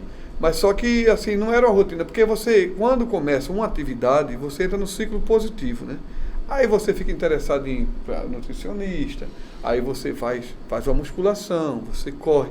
Então tudo fica positivo, né? E aí você tem que estar sempre nesse ciclo, né? Porque não adianta você correr se você não faz musculação, se você não perde peso, se você não faz dieta. Então uma coisa, as pessoas pensam que não, correr você perde peso, mas você tem que perder peso com qualidade. E aí é onde vem o fortalecimento, né? Aí você faz liberação muscular, entendeu? Então tudo é um preparo. Você precisa de investir seu tempo. Corrida de rua é o esporte mais popular do mundo, o mais socialista do mundo, né? Universal do mundo. O cara bota um tênis, vai para a rua e corre. Então você pratica esse esporte em qualquer lugar do mundo. Então, assim, é uma coisa fácil. Eu já não gosto. Eu gosto de bike também, mas só o fato de você montar a bike e botar não sei o que, e levar, baixar o pneu. Sim. Então, eu prefiro jogar um tênis no pé e sair correndo. Pronto, uma aguinha, hidratação e pronto, vamos correr. Agora, durante esse período do ciclo positivo, né, que você começa a se automotivar, você começa a se sentir feliz, você começa a ter um bem-estar. Porque você tem autoestima, né? Autoestima melhor, perde peso, você se sente melhor, você tem mais energia para fazer as coisas. Então, para começar um trabalho, para você estar no seu dia a dia. Então, você está mais motivado, né? Isso melhora a autoestima e uma coisa vai melhorando a outra. Exato. E você com certeza fez um trabalho também mental. Mental o tempo todo. Que né? isso é primordial, não tem como abrir mão dessa... A mente tem que estar bem, né? Mente sana, corpore sano, né? Perfeito. Mente sadia e o corpo sadio. Não adianta você estar assim... Eu tive várias lesões. Então, quando eu tive lesões, era um momento que a minha cabeça não estava legal. Entendi. Entendeu? Sim. Então você não está com a cabeça legal, o corpo não está legal, aí vem lesão. Tudo vai influenciar. Mas qual, por exemplo, tem muita gente, muitos que estão nos escutando, muitos que estão nos assistindo agora, certamente querem começar uma atividade física, por exemplo, e muitas vezes querem trabalhar somente o corpo, né, músculo, força e etc., mas talvez não esteja preparado emocionalmente, mentalmente, quando vier uma lesão. Perfeito. E que você... Então, o maior impacto que você tem, negativo, é com a lesão, né? Quando você tem lesão. Eu tive uma lesão da minha primeira maratona, né? Na verdade, eu fiz Porto Alegre, Porto Alegre seria um teste. Que eu entrei no meu grupo de corrida para fazer a maratona de Nova York. E aí o meu coach, né, ele orientou e disse, Sandro, por que você não faz uma prova teste? Seria Porto Alegre. Aí eu fiz Porto Alegre. Então, quando eu fiz a maratona de Porto Alegre, eu corria uma meia maratona com ritmo de 5 minutos por quilômetro. Então já era uma coisa bem legal para a meia maratona. E quando eu fiz Porto Alegre, eu consegui replicar o ritmo. Certo. Então eu fiz a maratona para 5 minutos por quilômetro. Então eu consegui replicar o meu ritmo da meia para a maratona. Uau, entendi. Entendeu? Eu estava muito motivado. Então, para a minha faixa etária, eu já entrava no índice de Boston. Porque o sonho de todo maratonista do mundo era correr a maratona de Boston. Então, quando eu fiz a minha primeira maratona, eu já estava ali para entrar para a maratona de Boston. Entendeu? Então, aí pronto, eu digo, gente, eu vou chegar lá. Mas porque é o seguinte, no caso seriam 3 horas e 30 minutos para você já entrava lá. Mas só que é o seguinte, a galera corre bem mais rápido. Então tem um número de vagas. As vagas são ocupadas pelo pessoal que chega mais rápido. Então com 3h30 eu jamais conseguia entrar numa maratona de Boston. Entendi. E aí eu já comecei a vislumbrar Boston, né? Mesmo na primeira maratona, a minha primeira maratona, eu já consegui foco na maratona de Boston. Entendi. Deixa eu te perguntar uma coisa. Talvez tenha muita gente já curioso aí para saber o seguinte. Peraí. Como é que ele conseguiu tudo isso? Talvez estejam até preocupados assim, em relação a saber até mesmo a sua idade. Né? Qual foi o momento que você começou a dizer, eu vou correr, eu vou perder peso, eu vou correr, para que as pessoas possam dizer assim, pô, eu acho que ele deve ter começado muito cedinho, né? Ainda na juventude e tal. Eu comecei a minha primeira maratona foi em 2016, né? Então faz 6 anos que eu corro. Olha só. Faz 6 anos. Perfeito. Eu batia pelada, né? Eu era peladeiro, né? Eu joguei tênis, já fiz natação. Mas assim, eu quando comecei a correr a maratona, eu deixei tudo de lado. Por causa do risco de ter lesão. Certo. Você vai para uma pelada, vai bater uma pelada, é um esporte que tem maior probabilidade de ter lesão, é futebol. É futebol. Perfeito. Porque é um esporte de contato. Então você faz movimento em todas as direções, você pode ter um entorse, pode ter uma fratura. E aí a gente fica com medo de ter lesão. Depois que a gente passa a virar maratonista, né, corredor, a gente fica com medo de ter lesão. Entendi. Aí mas eu comecei mesmo porque realmente eu estava com triglicerídeo muito alto, né? Então 2016 foi onde deu a virada de chave. A virada de chave, exatamente. Perfeito. Minha virada de chave. Virada de chave para ter que perder peso, vou ter que cuidar da minha saúde, vou ter que melhorar tudo. Foi aos poucos, a coisa foi, né? Porque na verdade em 2016 eu já estava, né? Já estava com aquele foco em maratona. Certo. Já tinha feito 10 meias maratonas já. Certo. Já tinha feito o circuito Buenos Aires, já tinha feito São Paulo. Aí tinha feito um bocado de meia maratona. Já estava bem calejado nas meias, né? Entendi. Entendeu? Então, na verdade, eu já vinha naquele caminho, né? E aí ficou... Né? Quem faz uma meia faz uma maratona, né? Então foi isso que aconteceu comigo. Quem faz meia faz uma.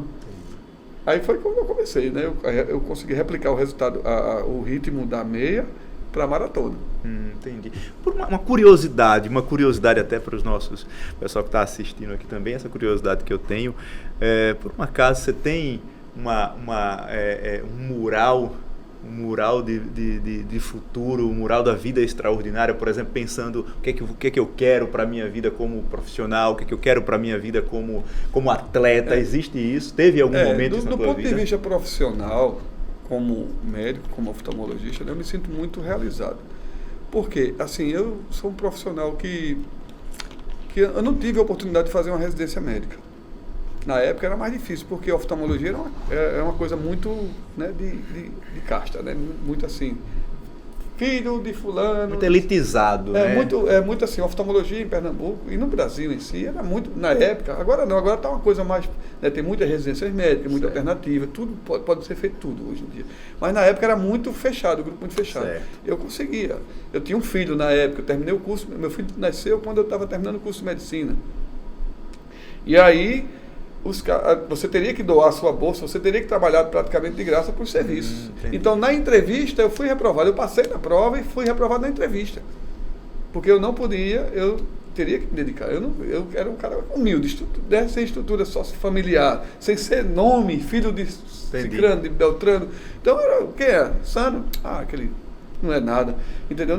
Não tinha uma história, não tinha um berço na oftalmologia, não tinha uma raiz na oftalmologia. Então, quem não tem raiz em oftalmologia sofre muito.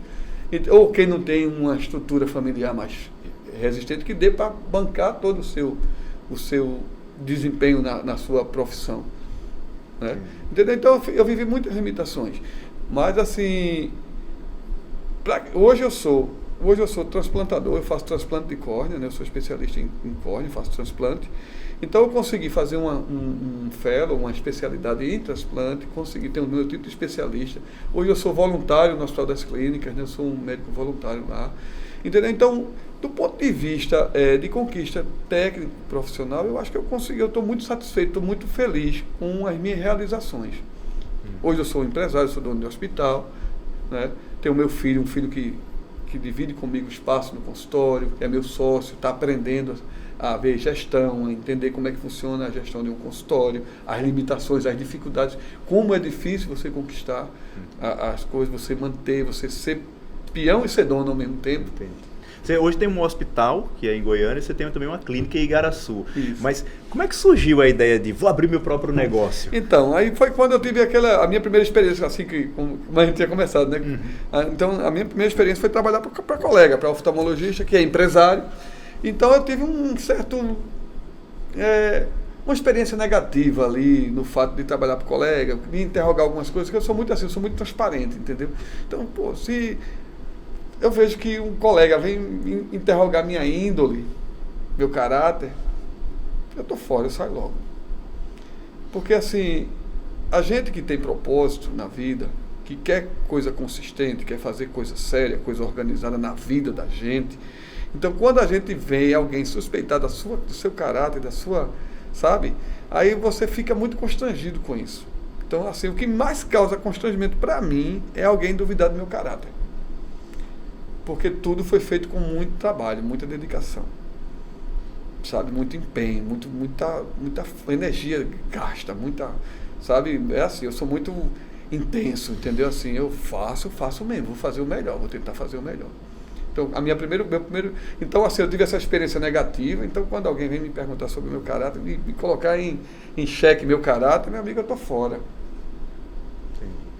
Porque isso, ou você pode, né, a dignidade, o cara vem interrogar a sua dignidade. O que mais me constrange é quando alguém vem me falar sobre isso para mim. Entendi. Então aí foi quando eu resolvi abrir meu próprio negócio. Então, com um amigo que trabalhava também nessa instituição, a gente veio e montou um consultório em Cruz de Bolsa. Só que eu queria, porque assim, eu sempre gosto de fazer a coisa bem feita. Então o consultório que eu montei foi um consultório chique, organizado, sabe? Conforto, carinho pelo que você está fazendo. Então não é somente a sua profissão, sabe? Um profissional que ama o que faz, ele quer botar carinho até no ambiente, quer que o ambiente dele seja... É o toque dele, o jeito dele, né? Aquilo ali tem que ter a sua cara, sabe? Sim, a cara, exato. Entendeu? Ter a sua cara. Então, assim, eu quando abri o consultório em Cruz de Bolsa com um amigo meu, a gente fez uma coisa chique, organizada. Era na casa do meu irmão, a gente alugou a casa aqui em Cruz de Bolsas e montei um consultório diferenciado, organizado. Consultório ainda hoje... Uma clínica. A clínica, né? Ainda hoje... Em Cruz de Rebouças, né? Na época. Então, o que acontece? Às vezes as pessoas iam no consultório, abriam a porta e voltavam, ia para casa, tomava banho, trocava roupa para voltar para o consultório. Olha só. Entendeu? Assim, porque se sentiu que era uma coisa diferenciada e assim, com qualidade. E assim, a medicina que eu sempre tentei fazer uma coisa com qualidade, com segurança. Sim. Qualidade e segurança. E resolutividade. E tentar resolver o problema do paciente. Porque quando o paciente procura, ele está com um problema, ele está sofrendo, ele está ali, ele está ali, coitado, ele está vitimizado por um problema. Entendeu? Então, assim, você precisa receber bem aquela pessoa, né? Porque eu não achei a palavra correta. Acolher, pronto. Isso. Você precisa acolher, porque a pessoa já vai vitimizada ali, vai estar com um problema e está procurando. Então, o acolhimento é fundamental, a humanização da relação com o paciente. Então, isso, eu carrego isso comigo desde o meu primeiro consultório. E aí a gente montou o consultório em Cruz de Rebouças, passou um período, e aí veio o projeto Catarata, a gente começou a operar. Aí fui convidado para trabalhar em Goiânia, no projeto Catarata, então eu comecei o projeto Catarata em Goiânia, e aí a gente já tinha uma raiz, né? Então eu cresci também dentro do SUS. Eu sempre fui de SUS, sempre gostei de atender pobre, sempre gostei de trabalhar com a população mais carente. Porque são aquelas pessoas que mais, assim, que a gente vê, o cara humilde, chega lá, ele dá um brinde para você, uma coisa, traz uma galinha, sei lá, qualquer coisa para você. Isso aí não tem preço, você vê a gratidão no gesto do paciente. Então, assim, Eu tenho muita dificuldade de trabalhar com gente muito diferenciada, sabe? Mas não porque minha cabeça... Não, é porque eu gosto mesmo de ver resultado, de ver, assim, aquela pessoa evoluiu. Eu gosto de chegar num paciente grave, como a gente era no HR na época. Então, paciente grave, complexo, o cara tá quase morrendo lá, você entuba, a galera vem, parada cardíaca, ressuscitou o cara, não sei o que, pá, reanimou, né, tal. Então, o paciente sai daquele quadro e você vê o paciente evoluir e o paciente ir embora. Então, isso aí é divino. Isso é muito divino. Então, essa divindade que existe na medicina que a gente tem que buscar sempre. Independente do preço que você está cobrando, do valor, da precificação do processo. Entendi. Então, montei esse Cruz de Rebouças, mas assim, era uma realidade diferente na época para Cruz de Rebouças. Então, Cruz de Rebouças era muito isolado, entendeu? Então, assim, a gente não conseguiu manter o consultório aqui, terminei fechando. E foi quando a gente mudou, era a Clínica da Visão na época, né? Então a gente mudou para Goiânia. Sim. E aí eu tinha muito paciente aqui, tinha muita gente. Então, praticamente, o povo ficou meio órfão aqui. Entendeu? Mas, assim, eu também tenho que ver a realidade. Financeiramente, não estava dando para a gente manter a clínica. É uma estrutura mais diferenciada com retorno baixo. Então, a gente tem que chegar um momento que a gente tem que estar consciente. Né? Um empresário, um investidor, exato. Você vai, né? As empresas nos dois primeiros anos fecham. Né? Eu segurei 4, 5 anos mais ou menos trabalhando aqui, mas eu vi que eu precisava de alguma coisa mais consistente. E aí foi quando a gente foi para Goiânia.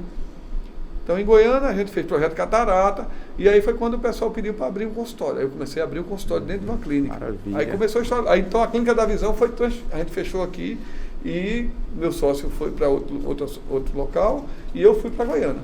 E eu comecei a trabalhar em Goiânia, no projeto Catarata, operando Catarata.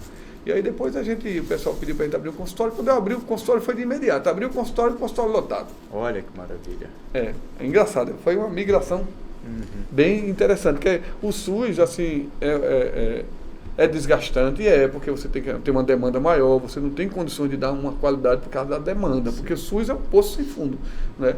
Na verdade, você opera 10, aparece 30 para operar, entendeu? Então, assim, assim, os gestores públicos precisam encarar melhor o SUS, sabe? Valorizar, respeitar mais o SUS. O SUS é uma conquista universal, uma conquista da gente, do brasileiro. O SUS é uma conquista, não fale mal do SUS perto de mim. Então, o SUS é uma conquista. Eu trabalhei dentro do SUS o tempo todo, sei o que eu pude fazer dentro do SUS. Então, o grande problema é o seguinte, é que as pessoas, assim, se você aceita trabalhar num lugar com aquele preço, você tem que fazer o melhor com aquele preço. Perfeito. Porque tem gente que aceita trabalhar e fica ali só para fazer volume, entendeu? Então, se você tente fazer o melhor, mesmo onde você está, com um pouquinho, ganhando pouco, mas trabalhando muito mais, você tem que tentar fazer o melhor. Onde você está, você tem que buscar fazer o melhor. Perfeito. Para você mesmo, não porque você quer mostrar para ninguém que você é o melhor, mas para você mesmo. Para você sentir autoestima, sabe? Dizer, pô, estou fazendo o melhor aqui. Mesmo na bagaceira, eu estou sendo melhor. E eu percebo que é um grande problema que existe na vida de muitos profissionais, por exemplo, que aceitam a trabalhar em determinado local, com as condições que são oferecidas, mas que muitas vezes, quando está lá dentro, aí começa a questionar, começa a reclamar, começa a criticar, e, enfim, não pega aquele talento que foi colocado nas suas mãos para desenvolver. Quando eu cheguei, eu estava nessa margem. Quando eu estava no HR, eu já estava estruturado em Goiânia, estava com o projeto Catarata, então eu não estava conseguindo dar o meu melhor ali no HR. Aí eu digo, sabe de uma coisa, eu vou pedir demissão. Aí eu pedi demissão, concursado do Estado. Aí eu pedi demissão porque eu não estava conseguindo dar o meu melhor ali. Entendi. Eu poderia muito bem, né, prorrogar isso aí, empurrar com a barriga e me aposentar com aquele dinheiro do Estado. Mas eu não estava me sentindo bem. Porque você se cobrava, né? Tem a responsabilidade. Tem a responsabilidade, né? Eu estou me expondo, eu estou expondo meu paciente, não vou ficar aqui. Entendi. Eu pedi para sair da emergência, não consegui sair. Não queria, porque se eu quisesse, tinha um político que chegava lá, só tu está trabalhando aqui na emergência, rapaz. Quer dizer, como quem disse, se eu quisesse usar a política, eu poderia ter usado. Mas eu não queria estar com envolvimento com político, né? Eu sempre fui muito independente, sabe? Quando eu me casei, por exemplo, eu fui morar em Artolano 2 mesmo, não quis depender de ninguém. Sim, entendi. Entendeu? Então, assim, eu sempre fui independente, sempre fui vanguarda, sempre querendo fazer minha coisinha independente dos outros. E tentar ajudar o máximo possível as pessoas que estivessem ao meu redor. Porque eu sei o quanto, o valor que tem de você ser ajudado. Entendi. O quanto, porque eu fui muito ajudado na minha vida. Então, eu tenho muita gratidão. Então, as pessoas me ajudaram. Entendeu? Então, assim, o que eu puder fazer para ajudar as pessoas, eu vou fazer. Isso é como se eu estivesse retribuindo para aquela pessoa lá, eu estou retribuindo para outra pessoa. Entendi. Entendeu? Então, assim, eu sou voluntário lá no HC, aí eu pego o residente e digo, explico, eu não sou nenhum estudioso como os colegas, né? A maioria tem mestrado, doutorado. Eu não tenho mestrado, doutorado, né? Eu tenho a sabedoria. Entendi. Eu sei da minha prática. Entendeu? Então, assim, eu chego no residente e tento explicar para ele da minha forma e ele entende, assim, de uma maneira bem sutil. Você sente prazer quando está ensinando para um Então residente? Isso é muito legal, isso aí é muito bom, né? Você sabe, como eu disse, né? Você está retribuindo, mas para outra pessoa. Retribuindo o que fizeram por você para outra pessoa. E isso é humildade, né? Porque, infelizmente, existem muitos profissionais que simplesmente chegam num determinado patamar e aí no nível e diz, não preciso mais, não vou ensinar, ou simplesmente, às vezes, a arrogância, às vezes... né? Eu acho que a gente aprende mais quando a gente ensina. Sim, não tenha dúvida quanto a isso. O melhor momento de aprendizado é quando você está ensinando. Que bom. Quando um residente chega e pergunta uma coisa para ele, poxa, eu esqueci isso aqui, tanta coisa, tanta informação. O HD está lotado, tá ligado? Acontece. O HD está cheio de informação. Pois é, com certeza. Aí você diz, poxa, meu Deus, eu vou ter que estudar. E vai diz, poxa, vou sentar. Digo, não, mas a gente vamos discutir isso aí na próxima vez. Pois é. O doutor Sandro, me conta como é que foi a história do Hospital da Visão lá de Goiânia? Então, aí a gente foi no período em que estava indo lá, né, a Fiat, né, veio o crescimento a Fiat estava indo para Goiânia, né? Então vinha aquela perspectiva daquele parque. 2016. Né? Mas foi mais ou menos isso. Foi mais ou menos isso, né? Exatamente. Olha que aí a gente foi esse crescimento, né? Teve esse crescimento, essa perspectiva de crescimento da cidade, da região, de tudo.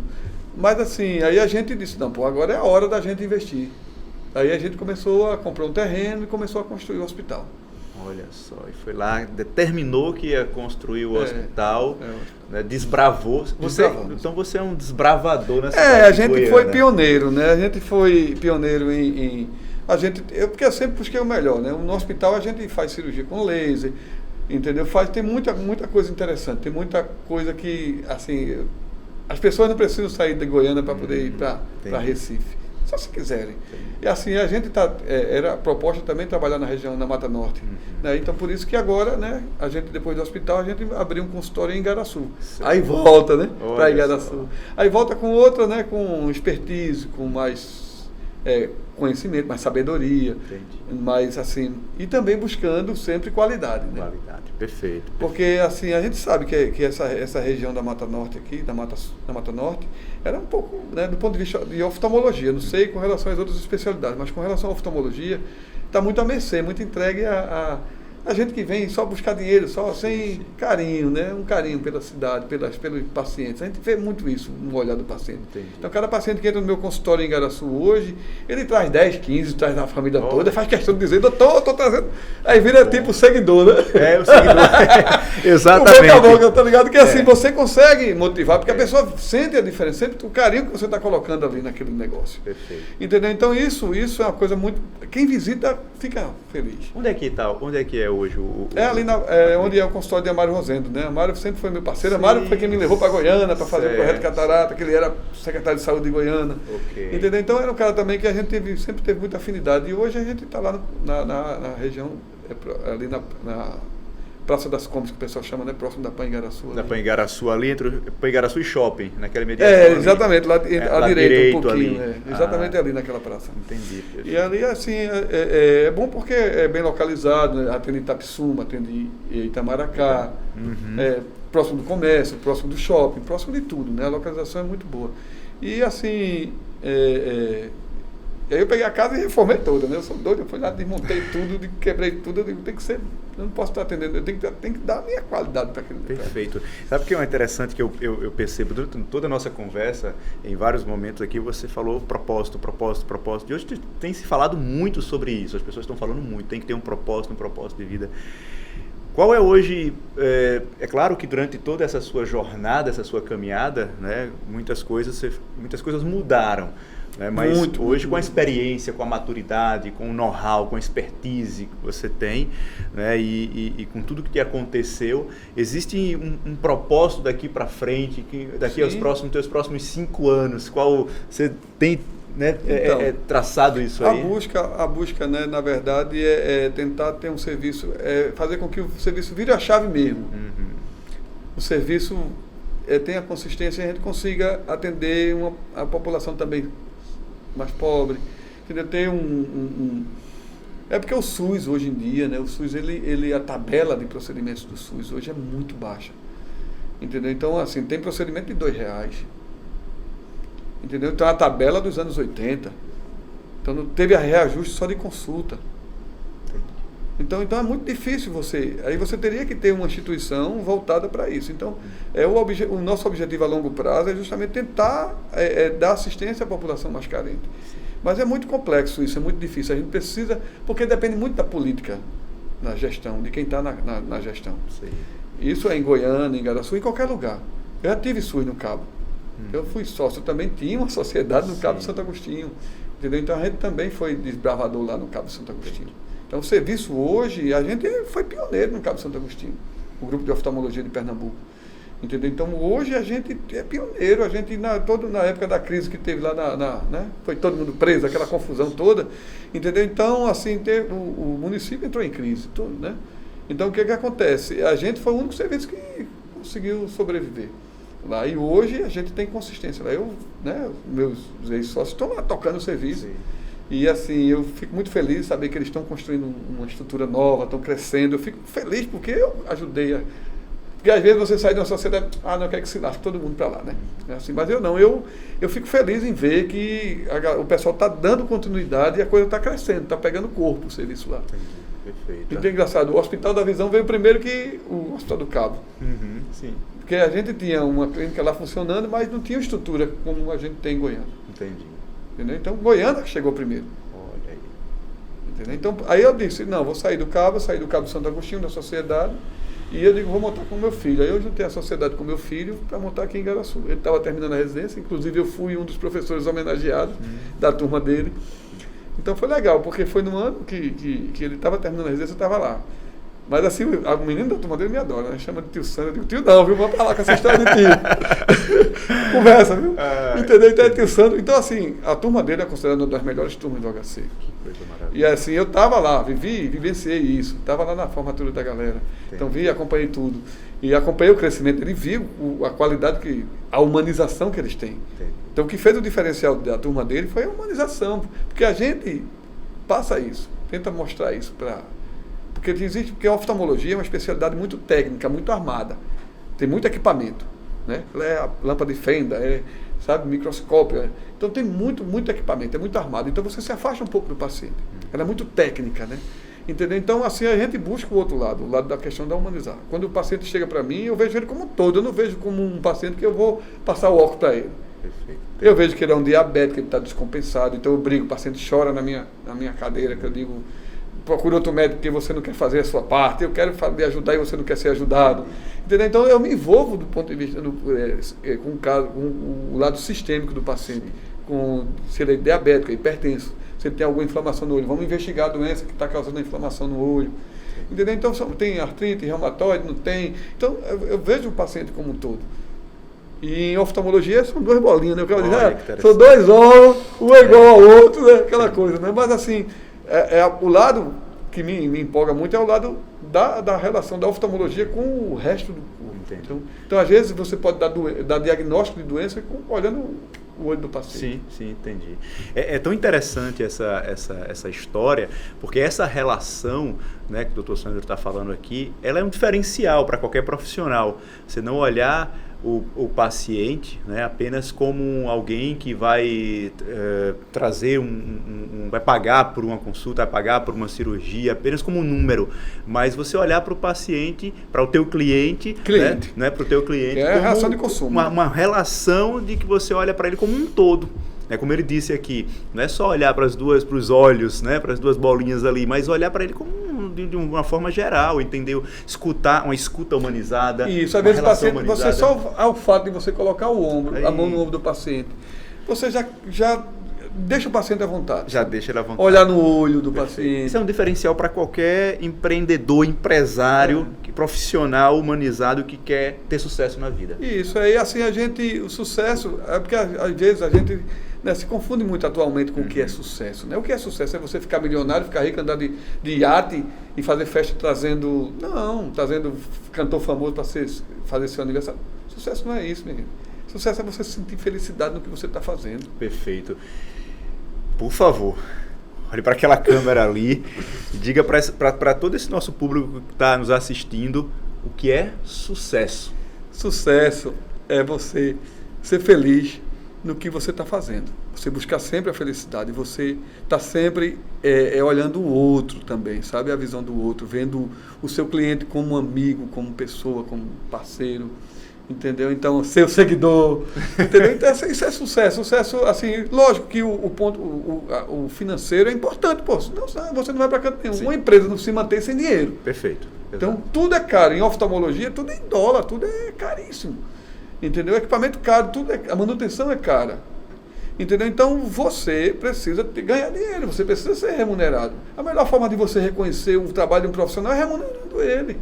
Não tem outra. Perfeito. Entendeu? Então, assim, a gente precisa ser remunerado, porque, lógico, mas isso não é o elemento principal. É o que vem associado a isso. Perfeito. Então, esse ganho, né? Esse ganho. Ele é consequência de um trabalho que você está fazendo. Isso é que vai fazer você feliz. Perfeito. Então, sucesso é isso, é você fazer o que você faz sem precisar estar se preocupando com o dinheiro que você ganha. Uau!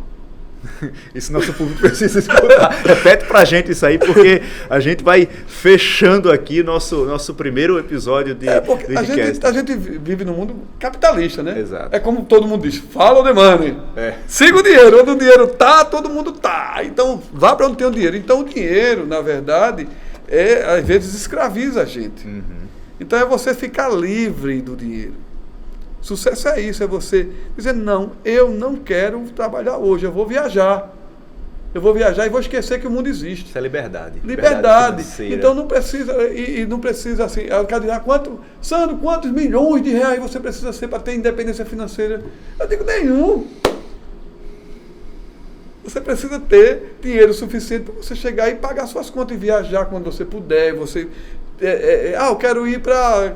sei lá, para Tabuleiro mesmo. E eu quero ficar em Tabuleiro, pronto. Quero passar uma semana em Tabuleiro curtindo lá dentro dos matos. Pronto. Isso é sucesso. Não, porque eu quero ter bilhões, porque eu quero ter uma conta gorda. Isso não traz felicidade. O que traz felicidade no seu dia a dia é justamente a desnecessidade do dinheiro. Uau! Perfeito. Mas é fundamental o dinheiro, a gente sabe. Mas não é tudo. É porque ninguém paga a conta com bom dia, boa tarde e boa noite. Pois é, não se paga, né? Tem que ter. Mas aí, às vezes, doutor Sandro cobra caro. O que é caro para você? Uau, pois é. O que é caro para você? Eu pergunto sempre ao paciente, o que é caro para você? É ficar cego? É isso? Pois é.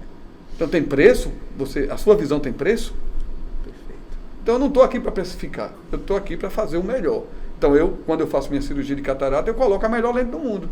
Uma das melhores, que é a das Zeiss. Eu trabalho com a plataforma das Zeiss. Sim. Então, hoje, no Recife, tem centros de referência das Zeiss. Tem 2 centros de referência das Zeiss em Recife, que estão tudo top na tecnologia das Zeiss. Mas a própria tecnologia que eles usam lá, eu uso aqui também, só de uma maneira mais simples. Perfeito. Não tão complexa, né? Uhum. Não precisa ser complexo. Mas eu consigo proporcionar para o meu paciente segurança, que é mais importante. Perfeito. Muito bom. É segurança, é resolutividade. Eu quero me procurar e poder ajudar a resolver o problema dele. É melhorar a qualidade de vida dele. E tem preço melhorar a qualidade de vida? Pois é. Então, pronto, não é dizer que é caro, porque caro é o que você acha que é. Mas, assim, consistência, sucesso, resultado, sem vender resultado. O resultado que eu falo é resultado porque você fica feliz, porque você está conseguindo bons resultados. Exatamente. Né? Então, assim, você não pode dizer ao paciente, não, você vai ficar bom porque eu vou resolver o seu problema. Não, eu vou fazer o melhor para você, para resolver o seu problema. Eu vou buscar todos os meios possíveis para resolver o seu problema. Se eu vou ter resultado, se vai ter sucesso ou não, vai depender de como a coisa vai andar. Porque medicina não é uma ciência exata. Então, não se vende resultado em medicina. Se vende meios. Eu vou fazer o melhor, eu vou me colocar no propósito de tentar fazer o melhor, seja da forma que do mais barato ao mais caro, sei lá o que tem custo, porque tudo é custo.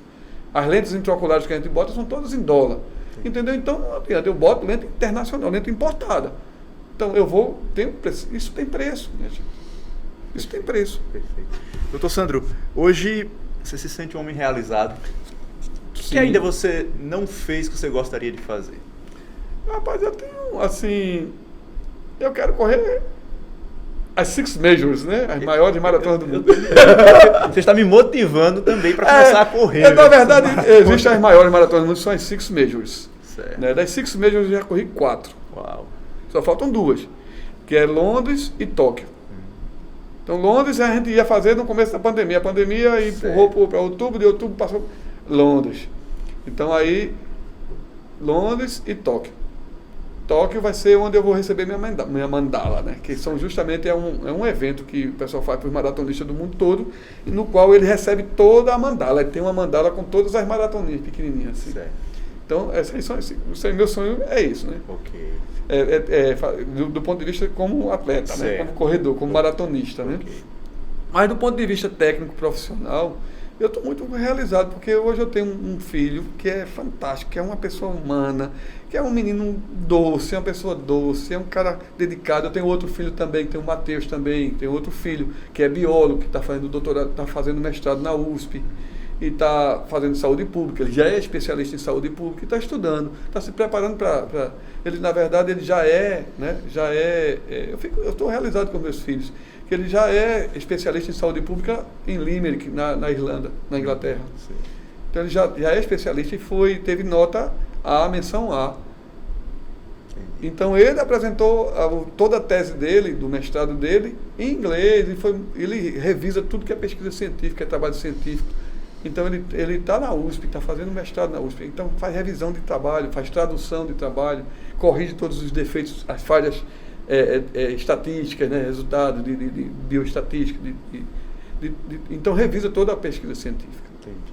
Então ele faz revisão de trabalho científico lá em São Paulo, está num grupo bom, o mentor dele é uma pessoa fantástica, é um cara que ia abrir a faculdade de medicina aqui em Goiânia, e não conseguiu porque perdeu prazo, mas é um grande amigo, é um cara sério, bem reconhecido a nível mundial, de Harvard, né? O cara que tem um pós-doutorado em Harvard. Entendeu? Então, assim, ele tem uma referência. Hoje, meu filho mais novo, o Matheus, também é outro menino doce, são 2 filhos maravilhosos. Então, do ponto de vista de filhos, eu tenho filhos fantásticos, tenho pessoas fantásticas, né? Entendeu? Então, assim, eu me sinto realizado, sabe? Do ponto de vista técnico, profissional, eu me sinto realizado. Eu faço transplante de córnea. Então, assim, o nosso serviço tem que ter mais consistência, mais resolutividade. Pronto, meu sonho é ter um serviço que faça consistência e resolutividade, que atenda todas as classes sociais. Perfeito. Então pronto, o meu sonho de consumo em oftalmologia, na minha profissão, é esse. É ter um serviço no qual ele ofereça resolutividade desde o mais pobre ao mais rico. Porque assim, a gente sabe que existe uma população ainda que está um pouco abandonada, né, do ponto de vista do SUS, principalmente em oftalmologia. Né? Em oftalmologia a gente tem uma demanda gigantesca de pacientes aí para resolver. Então, meu sonho de consumo a longo prazo é esse, é realmente me sentir realizado profissionalmente é quando eu tiver um serviço assim.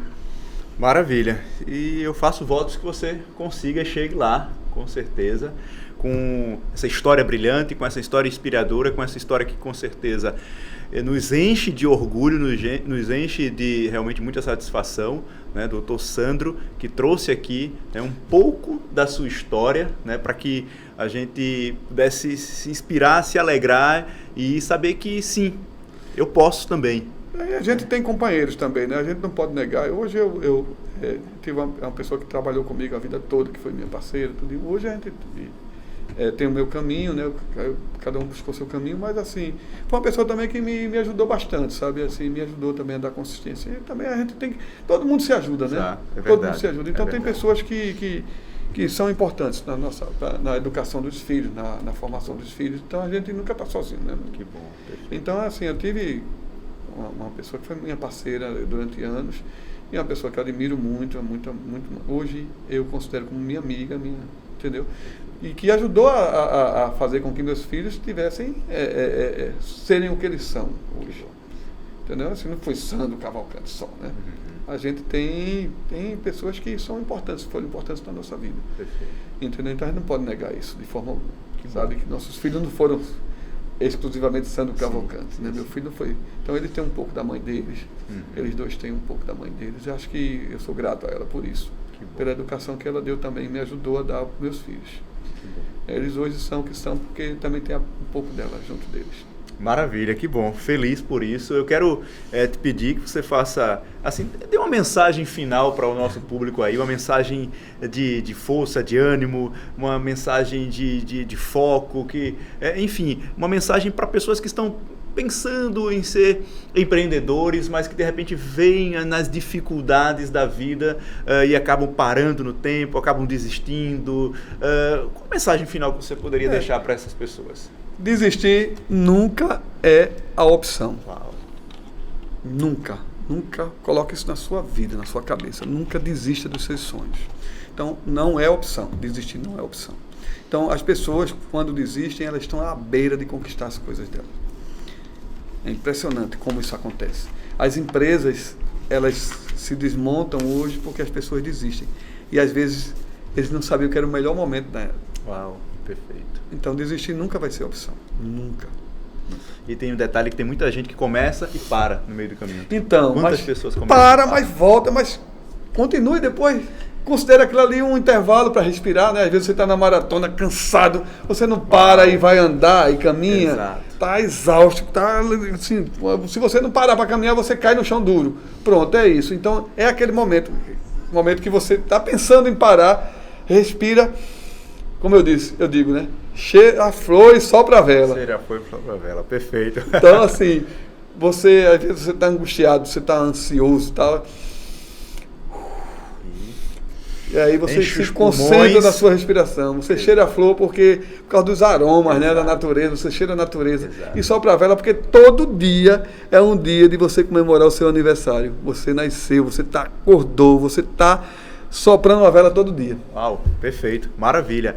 Gente, eu conversei aqui hoje, né, nesse primeiro episódio, tive o prazer, tive a honra de trazer aqui o Dr. Sandro José Lopes Cavalcante, né, esse homem incrível, oftalmologista, médico, esse homem que trouxe um pouco da sua história, da sua experiência, que nos motiva, que nos inspira para nós realmente entendermos que sim, nós podemos, sim, você pode, você que está pensando em desistir, você que já começou vários empreendimentos, vários negócios e parou no meio do caminho, pensa bem numa coisa, quem para no meio do caminho não chega a lugar algum.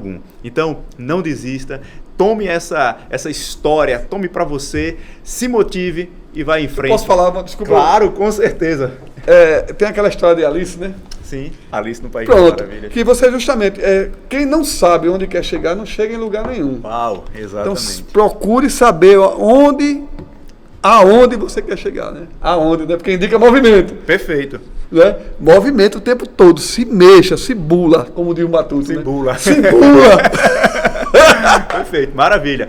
Direto de Tabuleiro, em Monjope, Igaraçu, Dr. Sandro José Lopes Cavalcante. Muito obrigado. Obrigado, prazer imenso. Deus abençoe a tua vida. Obrigado pela oportunidade.